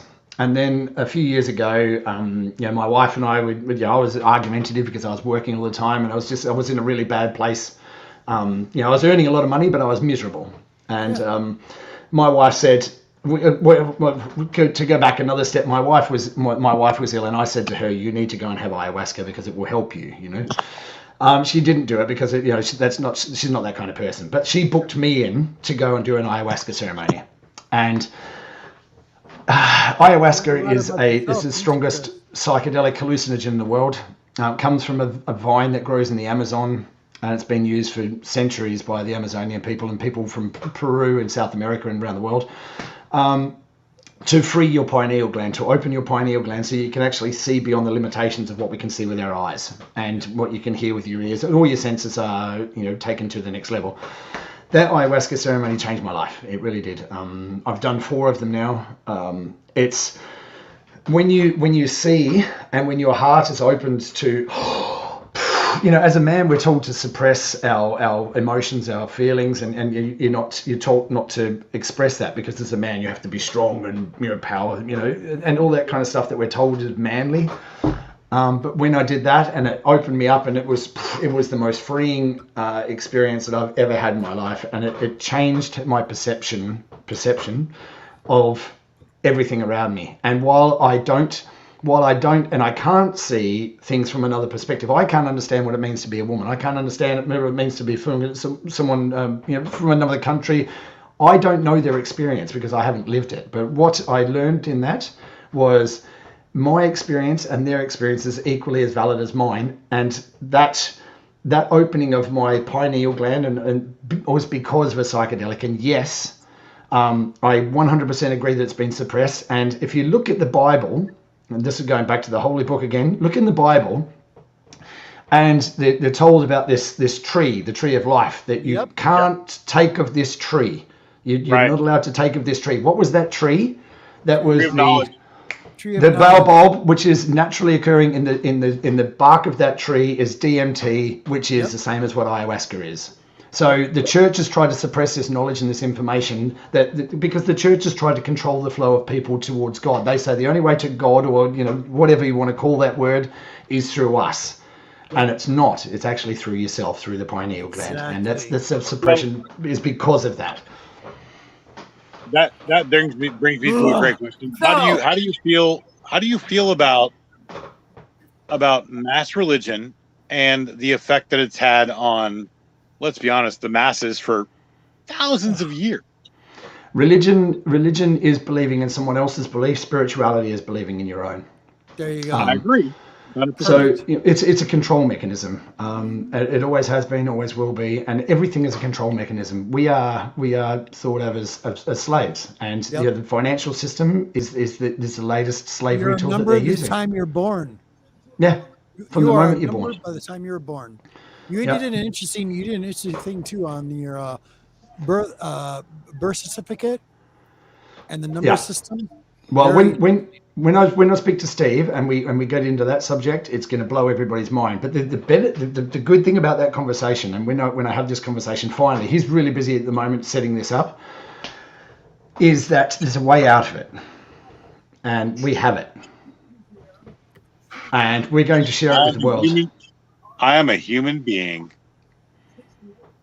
Well, you have to. It's self-sovereignty, and you have to recognize your self-sovereignty and recognize that.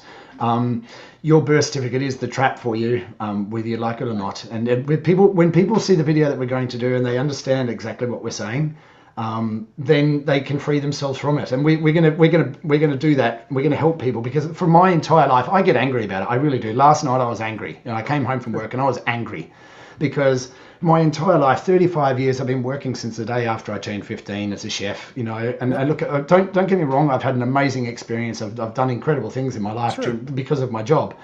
But I have worked my entire life, when I was in London, 100-hour weeks, never saw my children, I was never home. And then when you realize it was all for just a system of control that you can never, ever escape from, it makes me angry, and it makes me angry that everybody, I look around and everyone's struggling. It doesn't matter who you are, where you're from. Everybody is struggling under this system because it's designed that way, designed to keep you enslaved, designed to keep you stupid, designed to keep you fighting with each other, so you don't look at what it's all about. And it's a system of control. So same as religion, it's a system of control. They're too busy being mad at each other, not mad at the system designed to keep them mad. Exactly. Most people don't understand the system.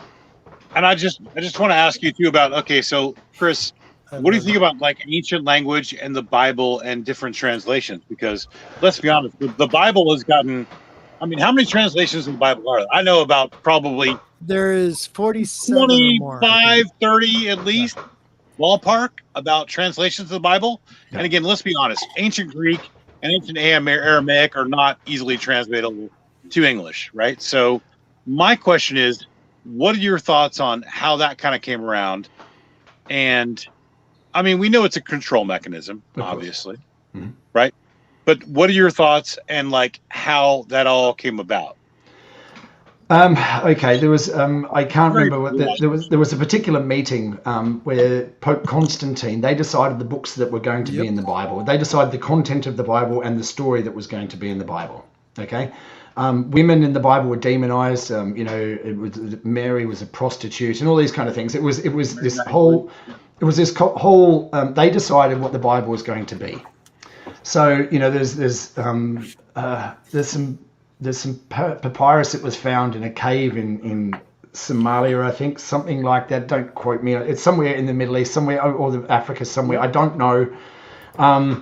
that Gnostic Christianity is based around. Gnostic Christianity is what the Matrix was based around, which is that Jesus was a person, that he was married, that he had children, and his wife escaped to France, who was she was taken in by the Merovingian, and the Merovingian were the French ruling family at the time, so they had a bunch of knowledge about all this. So there's so many different facets and different parts of this. It's another rabbit hole. It is another rabbit hole. It's another distraction. So all the ancient languages. I was talking about this with Michael, and there's another guy that I follow on YouTube as well. I can never remember the name of his channel. It's a Greek name because he's a philosopher. And he talks about ancient language, and he's the Pali, which is an ancient Indian language, and he's the world's leading expert on this language. And he says that most people they don't understand the context of the way that sentences or words were written in those times, and so that's where we have these huge variations of stories of what they're supposed to mean and what the story is. So it's a yet another distraction to keep everybody arguing and arguing about what these words mean, and it's just it's a system of control. It's another system of control, Right. And I knew the base answer of that, but I was also curious to see, because there are so many different versions, and of course, and again, they've also talked about now there's all these new things that have come up that are perhaps ancient lost pieces of the Bible, because literally in the Bible, if you look at all these different versions, right? So Jesus. Why is there only 4 books in the Bible? Matthew, Mark, Luke, and John. What about the 12 apostles? What about Jesus? Not to mention the fact that he goes from a baby to 33. 20, to 23. I'm like, wait, what happened? Okay, so where's the time warp? Did Marty McFly come in and dock around and go, wait, hold on, time warp? Hold on. They tell you magic doesn't exist, but Moses parted the Red Sea. You know what I mean? Different things. I'm like, okay, wait a second. What happened to all these years where Jesus disappeared? Why is this not documented? Why is there no information?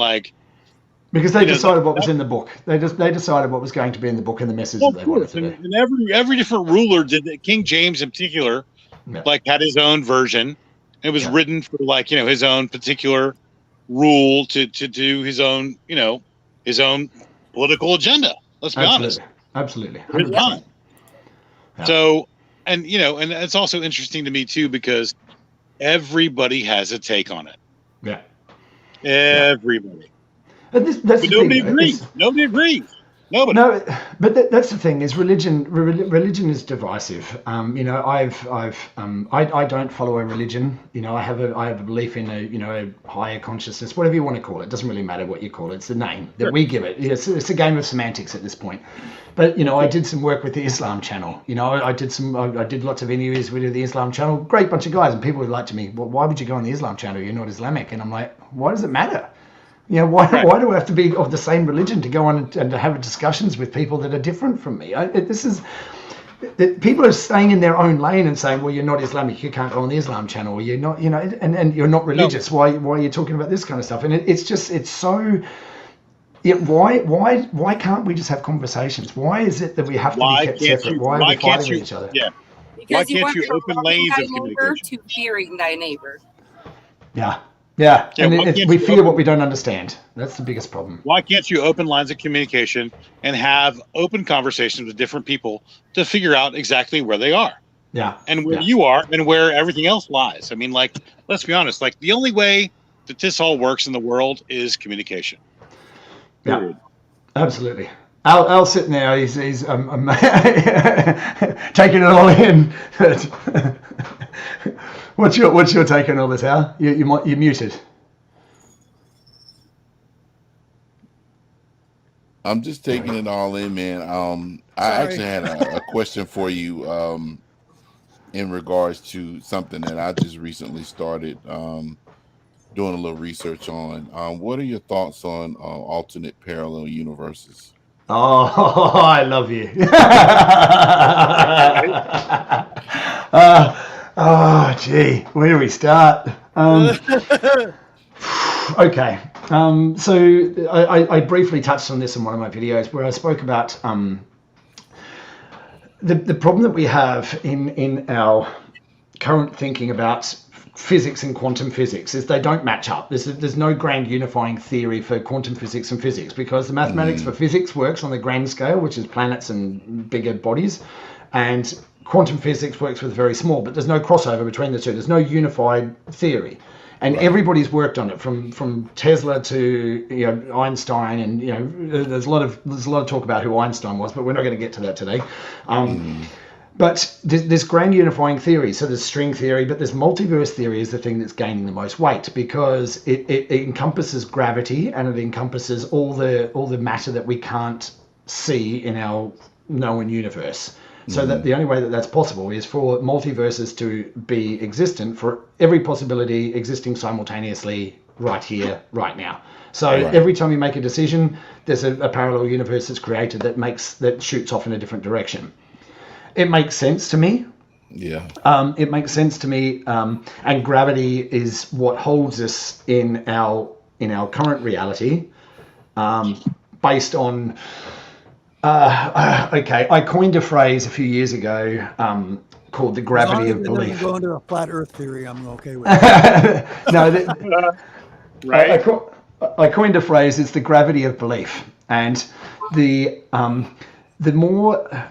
A few years ago, I was working for a restaurant called Sticky Fingers. Bill Wyman from the Rolling Stones, he had a restaurant. So I was working there, and I worked there for 4 years. It was a great job. I loved it, and it was easy for me. I had a great team. It was amazing. And one day I called my wife and said, I'm quitting my job today. And she was like, what? And I said, yeah, I'm quitting my job. She said, but you don't have another job to go to. And I said, no, this is what I need to do. And at that point I said, I am opening myself up to the universe. I'm not going to try and drive the train anymore. I'm just going to let it go, and I'm going to trust that everything I need is going to come to me. All right? And as things started to come, and opportunities started to come to me, and things that were beyond what I thought I could do, that gave me more belief in myself. And then the more belief that I had in myself, the faster opportunities came to me. So the more faith I had in myself, the gravity of belief. It's like if you imagine that you're a tennis ball. Manifestation. Absolutely. If you imagine you're a tennis ball sitting on a trampoline, you don't have much weight in the trampoline. So if you imagine the whole universe or consciousness or whatever it is a trampoline, and you're a tennis ball sitting in the middle of it, and you want to attract something that's on the edge, how is that going to happen? Because you don't have much pull in the whole fabric of the universe. But as your belief grows in yourself, then the gravity of that belief, the weight of that belief, actually allows you to pull those things faster to you, because you're putting more weight in the trampoline, the consciousness of the fabric of the universe. So you go from being a tennis ball to a bowling ball in the center of this thing, and then things start to come to you really, really quickly, And you're crossing over. That's that consciousness, that vibration, the frequency where you're actually swapping from these alternate universes all the time to go to the universe where you're vibrating at that frequency of that place where you want to get to. Yeah. So the multiverse theory, you're constantly changing from one to another. This is what I think, based on your gravity of your belief, where the weight that you have, the gravity that you have, is what pulls you into the universe, that frequency that you're vibrating at. That's what I think. I kind of feel like it's almost like the cheese theory, right? That was awesome, Al. You ever heard of the cheese theory? The cheese theory? I don't know. That was awesome. You just, boom. So so it's like they keep moving the cheese. Like there's a book that was written about cheese. Like they keep moving the cheese, right? So. And you've got to understand that the cheese is going to move, and the cheese gets old, and the cheese is going to rot if it doesn't get changed out, right? So the cheese is always going to move, and you have to move with the cheese. You have to appreciate the new cheese, because, honestly, like, change is inevitable, right? And if you don't change, and you don't grow, and you don't evolve, then you're always going to be constantly stuck where you are. Yeah. So it's more about the evolution of taking chances, doing things different, opening your mind, and literally doing something different, because everything changes all the time. And again, the more you stay in your little wormhole, or your little, like, it also kind of like reminds me of people who like stay in like the same small town. Yeah. You know, Yeah. like the only experiences you're ever going to have We're in that small is in that same small town. Yep. Yeah. If you never get out and do anything different, if you never go out and experience all the rest of the world or other cultures or other people or other things, like you're kind of just stuck in your little bubble. And Yeah. that's fine for a lot of people. And I'm not saying that that's a bad thing at all. Yeah. But again, it depends on what you want from the world. You know, we all want it different also things. depends on what you want for yourself too, Yeah. because let's be honest, like change is inevitable, and it's also about your experience, because life is all about experience, right? Absolutely. And if you don't have many experiences, you have, I'm not saying less of a life by any means, but again, at the same time, like it's more about what you experience and how you experience it and how you translate that in your own head, right? And then what you learn from those experiences. Not here. Yeah, you're I kind wish of grateful. Monty was here. You guys are awesome. Yeah. You're grateful he's here. Awesome. I love you guys. You're like boom, boom, boom, boom, boom. Chris, Yeah. you're nailing it. I know we're going on almost 2 hours. It's an hour and 42 minutes. I'm sorry, guys. I don't want to take up too much of his time. He's got to get to work. Yes. So can we kind of wrap it up really quick? Yeah. Chris, I've had my questions Last answered. question. And, Last I'm super question. excited that Chris was willing to jump into Please. this with us. That was fantastic. Fantastic. All three of you. It's a blast to be able to be able to interact with people and like like I've said many times, we might not agree on everything, and that's cool. We don't have to, but we agree on a lot of things, and we there's so many things that we agree on in our society.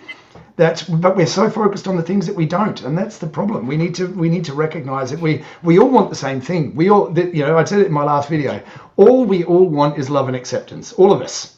I don't care where you are, what spectrum you're on. It doesn't matter. All we want, all of us, we want love and acceptance. And as long as we can love and accept each other and love and accept each other's differences, and then the world would be a much better place. But we're being divided, and we don't need to be divided. We really don't. We need to recognize who's dividing us and why. If we can recognize that, we're going to go a long way. Last questions for my co-host. I got a joke. So what is I got a little joke. So what does an atheist say during sex? Say it again. Oh my me. Okay. So what does an atheist say during sex? Oh, nothing.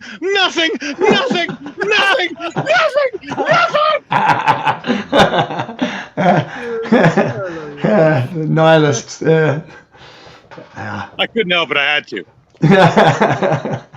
And then I just have a request that all of us should state, if we were going to label or identify ourselves, what we would be labeled as from age to all of that, to prove that it doesn't matter which background you come from or where you come from. You can have an open conversation about things and realize that you're more alike, and it doesn't have to be an argument. I'm gonna say out of the gate, I'm full Wookiee.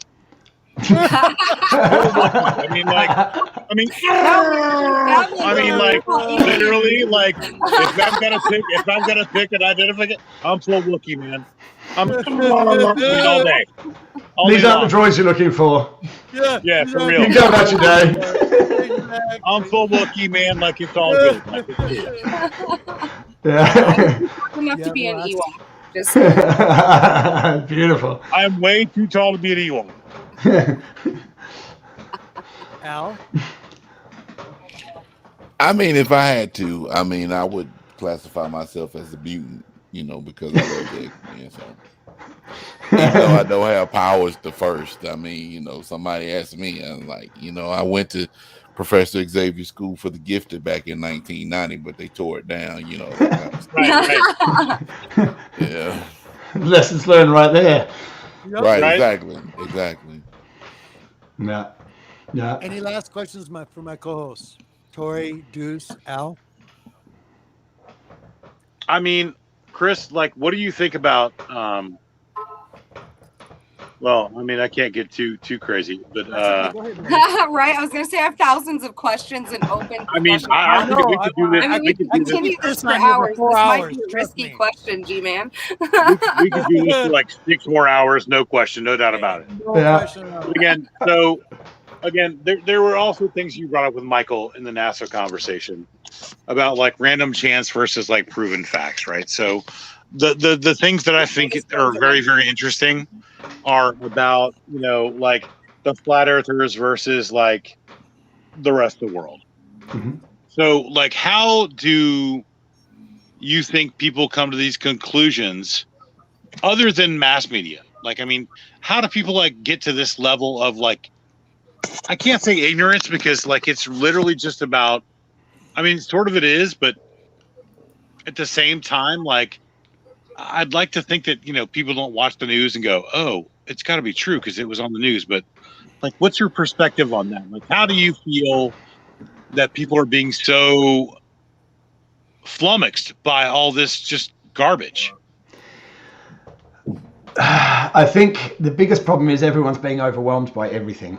Yeah. And when you're overwhelmed, we have, the problem is right now, we have these things and you have information at your fingertips, and the information, because we are overwhelmed with information, and it's trying to discern what's real from what's not real. I mean, we talk about the word real. I mean, in the reality that we experience.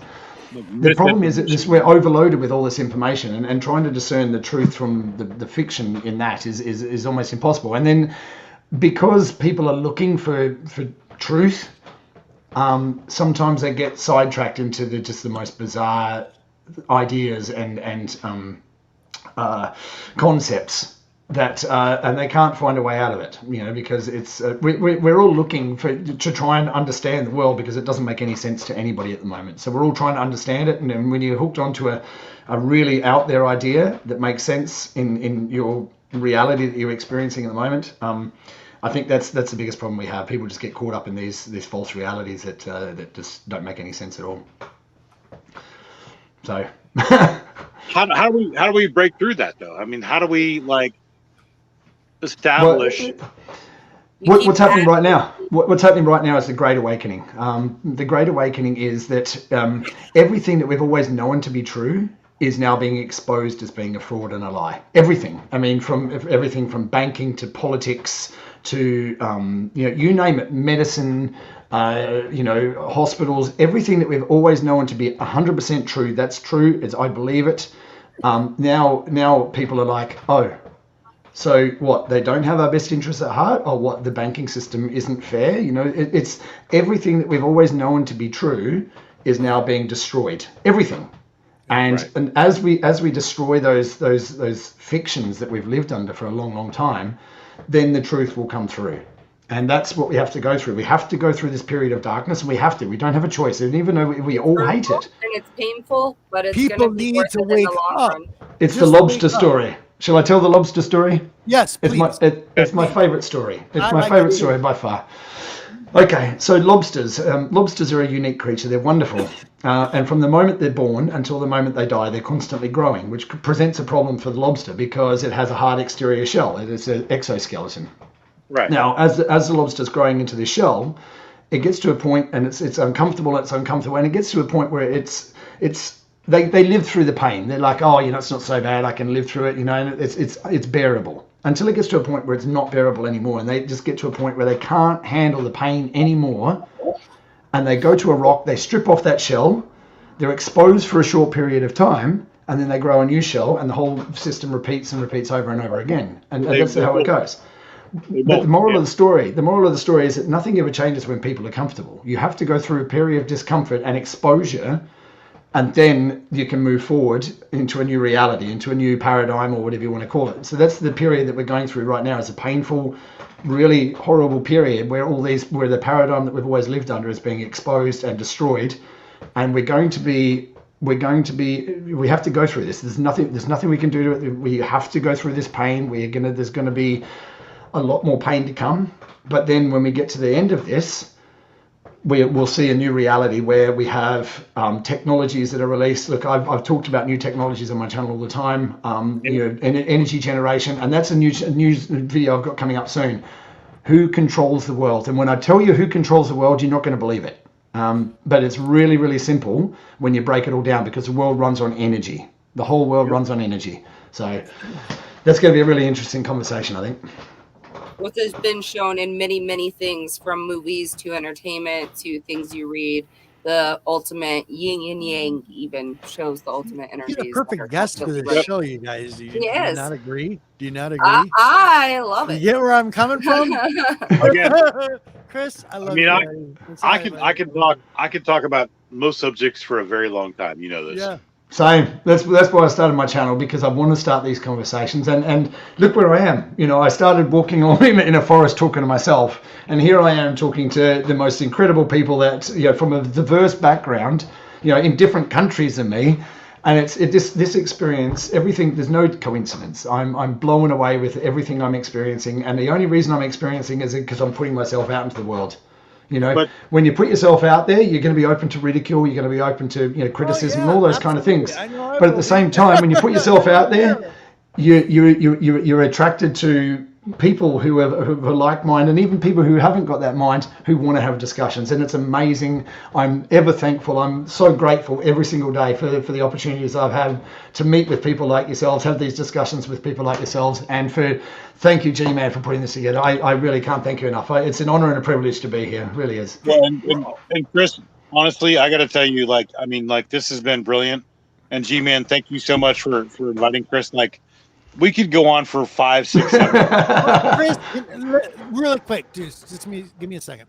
Chris, would you be willing to come back? I was really kind of thinking about this. Would you be willing to come back once a month, and if we had a once a month show and just talk like this? Sure, love to. I mean, obviously we have to work out dates, but we'd love to. Of course, absolutely love work to. out dates and all that. Yeah, love to. Yeah, it's just an idea. Yeah, I've got this. This is the thing. There's also another channel that I'm part of as well. The Red Pill Project. They're starting a new channel. I'm going to be on with them as well as a regular guest. So look, I have all of that, Chris, in just a few minutes. I'm going to let you have all of that. Don't worry. We're going to get to my last two. I just want to make sure my co-hosts have got everything off their chest before I get to my last two questions. Yeah, I'm good. Co-host, I'm good. Al, Smiley. Oh, I'm good. I'm some of the conversations I purposely stayed out of because it'll be 5:00 a.m. So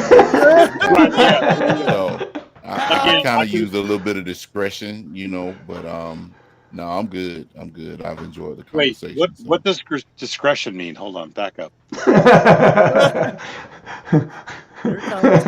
You know what it means, dude. I'm playing. Okay, you ready, Chris? We're going to put you on the hot seat. I was born ready. All right, sir. Here we go. Do you have any inspirational thoughts or ideas for the community as a whole? And that doesn't mean the comic book community. Anything. Absolutely. When other people tell you who you are or what you can do, that's their representation of who you are and what you can do. You are an essential part of this universe. You are an essential part of this world. Your voice is important. Your actions are important. You are important. You are the most important person in the world. And if you have to recognize, don't listen to me. You have to recognize that in yourself, that you are. It doesn't matter who you are, what you do, if you're a housewife, if you're whatever. It doesn't matter what you do. Your influence on this world, this reality, is equal to everybody else in this world, and it's an amazing, when you wake up and you realize that your influence is equally as important as everybody else. That's when you start to really live your life, and don't ever let other people tell you what because that's what or who you are, because that's their interpretation. You get to decide what and who you are and the mark that you want to leave in this world, and make it a positive one. Wow. Love it. What fucking wow, Miro. Wow. I'm muted. Damn it. That was awesome. Dude, I mean, for real, wow. Language. Chris, no one's answered that question like the way you just answered it. He's not wrong. You just knocked that thing out of the atmosphere. Like that shit's just fake. Right? That's crazy. And really quick, we have Sanimation from the Netherlands that just showed up. Thank you, love. I hope you watch this show.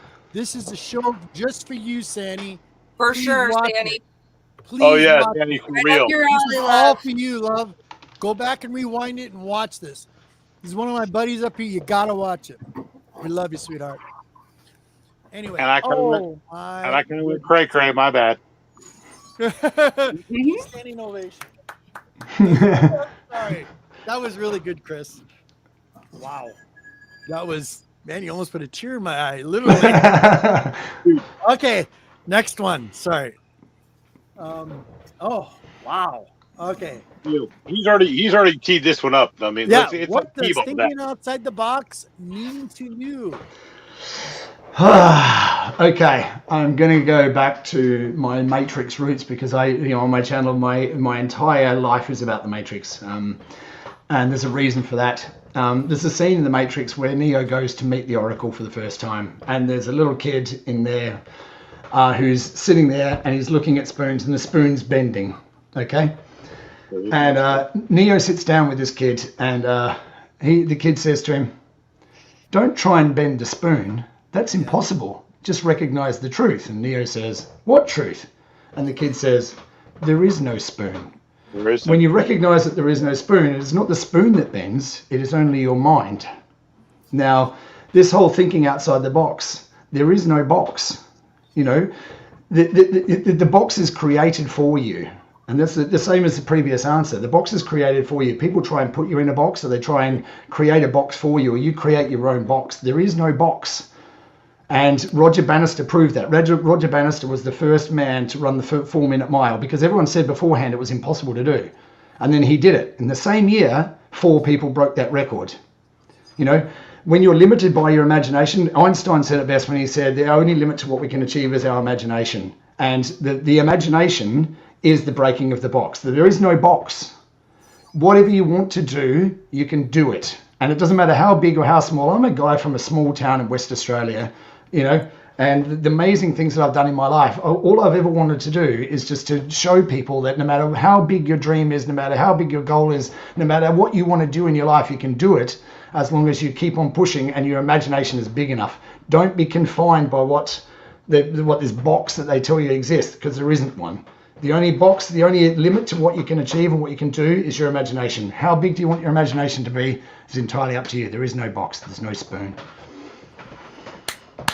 Yes, he gets it. He gets it. Yes. Okay, bro. Now I want to start a YouTube channel because of you. and I don't show my face. Yeah. And again, Yeah. I'm just saying, that alone, right there is what this is all about. That's what this is all about, brother. And oh my God, thank you. Thank you. Real. It's amazing. I'm honored and privileged to be here. I really am. So thank you for giving me the opportunity. You are a privilege to be in the presence of, man.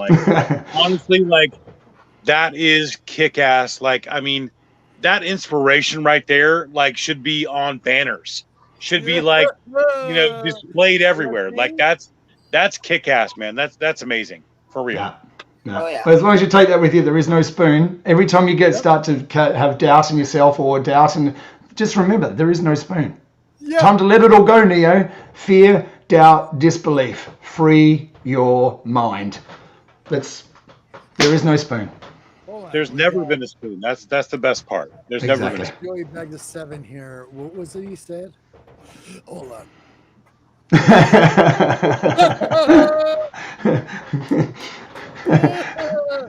Oh, wow.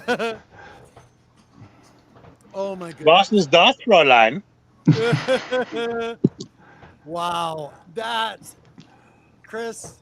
I love you. Epic. Awesome. Awesome. Okay. I know we're on 2 hours now, so he's late for work now. 2 hours, you guys. So really quick, Al, and you got coming on down the pipeline, buddy.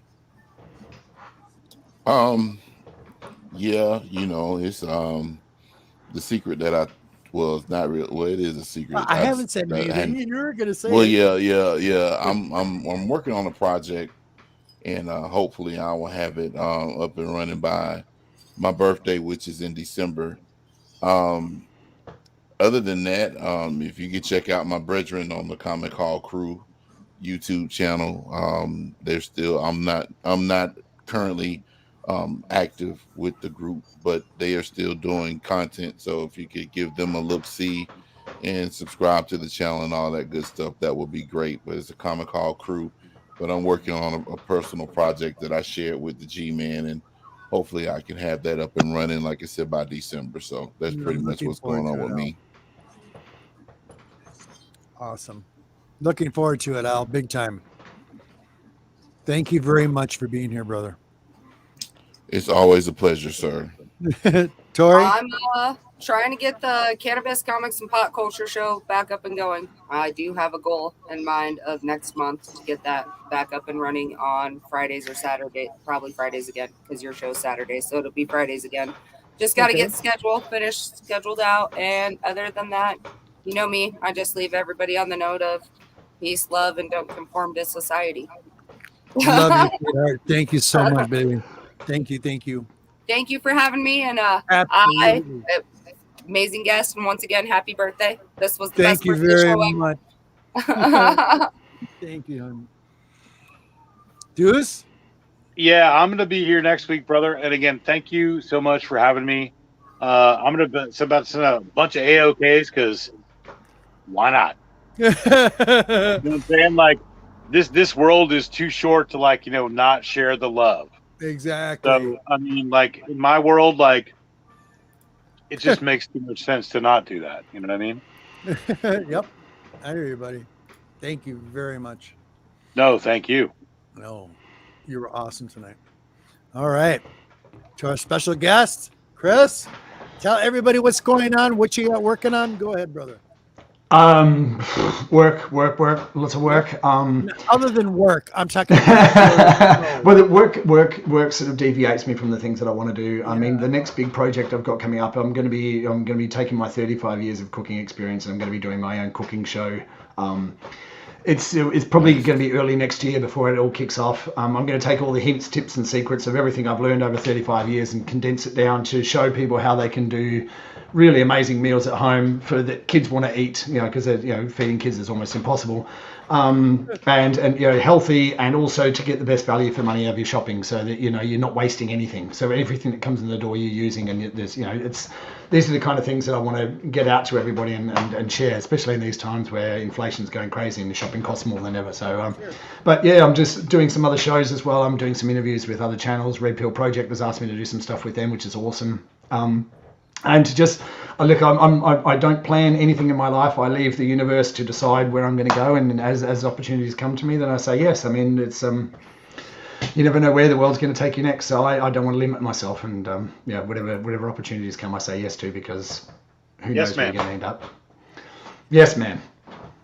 You guys rocked it tonight. Thank you so much, Al. Well, thank you. Happy birthday. Happy birthday. Oh, happy birthday. Thank you, brother. We love you. Was like, other than spending time with my honey and the wonderful gifts she gave me, this was a wonderful birthday present.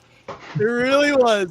Chris, you rocked it, and please, you're invited anytime. Thank you so much. I'd love to have you back on again.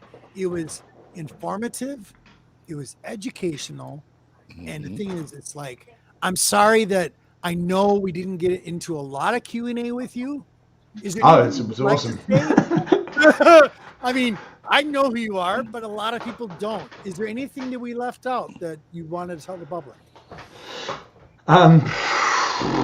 No, well, we're on a journey. We're on a journey, and be part of the journey, and we are all equally part of the journey. So join me if you like the crazy and conspiratorial, then join me on the channel. Have a look and see what you think. You might not agree with me, but you don't have to. That's the whole point.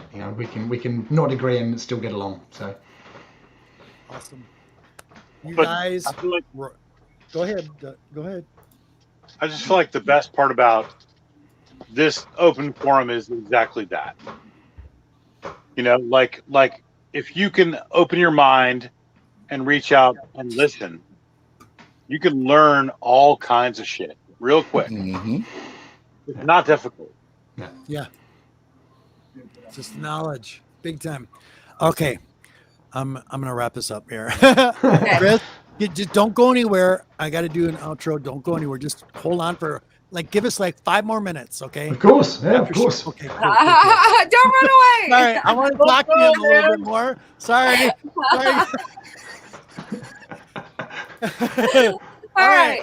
You, the community, peace, love, blessed be, and stay wonderful to everybody. Something that Chris says all the time.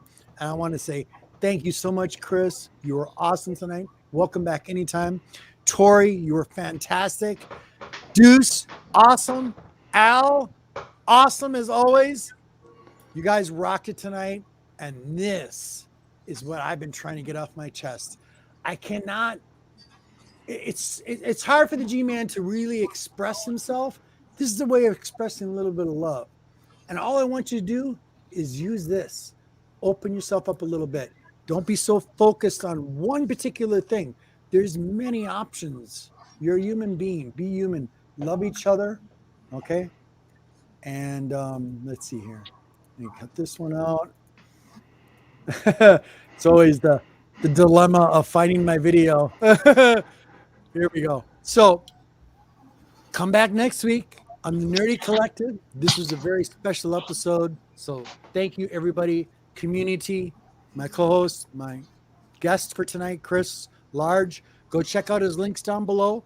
All of his links are down in the descriptions. All the co-hosts are down below on the bottom. Go check out all those wonderful people as well.